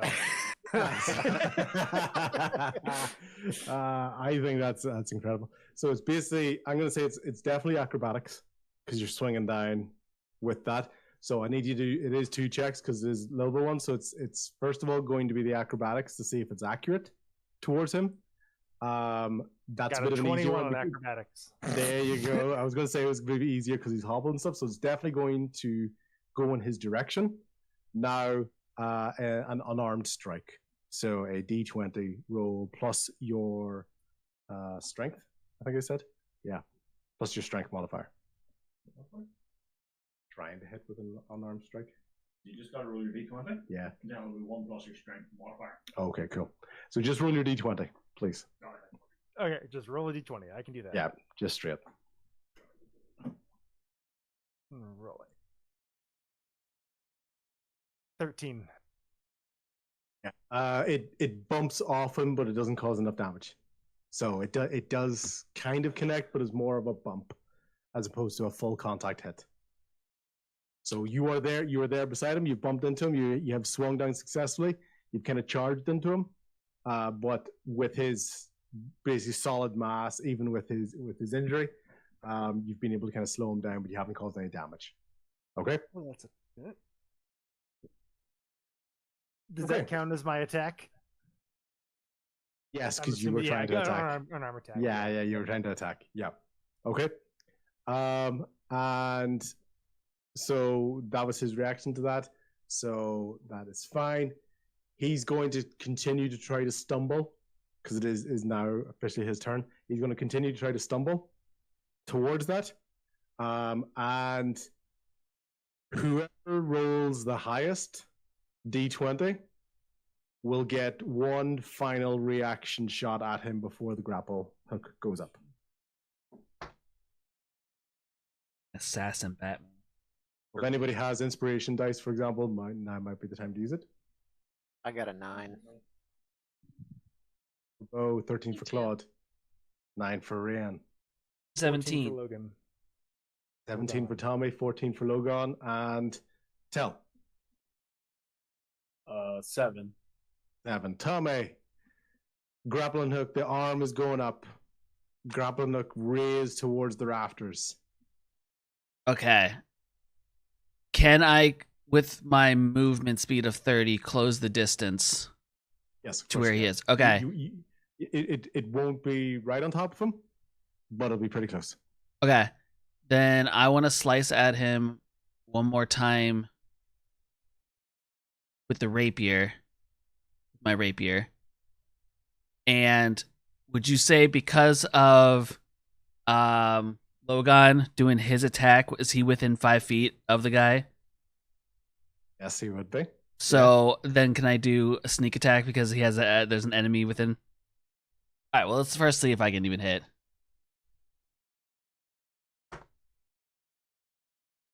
That is a 22. Gonna hit. All right, and then do this for 9. I hit for 9. Yeah. That's including. Okay, so Wait, basically, yeah, that includes sneak attack. yeah, that includes sneak attack. Okay. Yeah. Yeah. So basically, to close the distance, you had to throw the rapier, Okay. right? Because you weren't within reaching distance. Okay. And the rapier basically cut right through, like sort of ACL, MCL area, like right at the knees. Okay. So that right leg is pretty much hanging on. So it did cause a lot of damage. It cut into that. And you see some small things fall to the ground beside where your rapier hit. Caused a lot of damage. Really, really hurt. It didn't give any sort of an expression or a sign. Hits it, goes up into the rafters, and this leg is dangling on as it flies up into the rafters. Is my rapier going with it, or did it stay? No, it's sliced. Okay, through. all right. It's sliced through, like off the side. Yeah. Yeah. Okay. Okay. And basically this thing is sculled away into the dark and off the rafters, and it's basically getting away, but you can hear the sort of hobble and the thud as this leg is barely standing on. As you go to pick up your rapier, you notice a couple of small things that fell beside the rapier onto the ground. Okay. You notice 2 ring fingers. In the 2 different ring fingers. Because of all the chaos and probably people yelling, and I put them up. I snatch them up, put them directly into my pocket. I don't make an announcement of it because I don't think it would in the what's going on if I just suddenly yell 2 fingers, if it would really help the whole situation. So I just quickly put them straight into my pocket. Okay. Fantastic. So basically, out of combat now. I'm going to give everybody sort of one last chance to sort of react and see what happens or what they want to do for this session, and then that's going to how we're going to end today's game.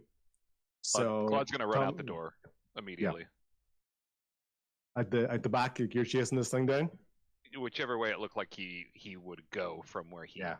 It looked like he was closer to the back, so I'll go out the back Yes. door. Yeah. So you're basically trying to burst out this way. Yeah. Okay. Which is also the way he came. He didn't What's up, Fish? How you doing, buddy? This is the side of the stage he came from. All the other jesters were on this side of the stage.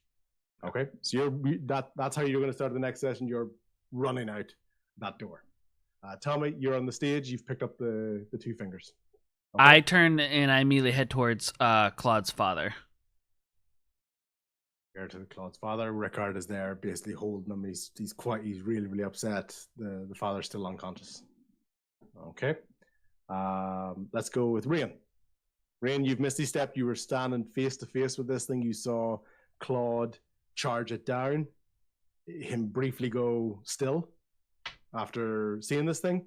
You don't know what's going on. Tobin has stayed where he's supposed to. What do you do? I turn back towards Tobin and call him over. Felix, let me pick him up. He does. He basically runs towards you. He stands really still as you go to pick him up. There's that little moment where you don't know if he's about to run off, but he does let you pick him up. Okay. I've secured the dog. Okay. And then Bo, Logan, and Tal. Anybody wants to go first or whatever, just let me know what you want to do. I'm gonna help. Claude. I'm gonna help Claude try to track down the jester. Yeah, so you're running after him. I'm gonna make a beeline with it. Yeah, see if I can go out and see any signs of, I don't know, him. Classic. Just avoid windows. Just avoid windows. Oh yeah. Well, I'm never gonna go up a flight of stairs again. Strictly ground level. Yeah. Tell and or Logan. I'm gonna go check on the warden that was struck. Okay. Yeah, you're gonna. So at the start of the next session, you're gonna be beside Delilah Brunswick.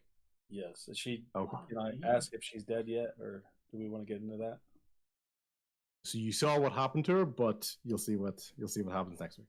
Next Okay. time on So this guy's about to go up into the rafters, right? This He's is next already week? in the rafters and he's run away. Yeah. Okay. just when you Ah. came down. I know. Looks like you I gotta thought I was climb. doing something so epic, swinging down, going for the kick. Ah. Guess you gotta climb back up and go after him. Still have the My grappling hook, hook right? is still attached. I could climb back. You know what? I'm gonna do that. Logan climbs back up the rope into the rafters. Okay. Fantastic. So you don't have the same pulley mechanism that he had on the grappling hook, so you're having to climb the rope. Okay. So you're gonna lose a little bit of time on him. He had like a pulled up and stuff. You're having to actually rope climb. Okay. Okay. Shit. Cool. Not to get into a whole discussion, but can I ask, was there blood on the leg? Was there... You're looking around. You don't see any bloodstains.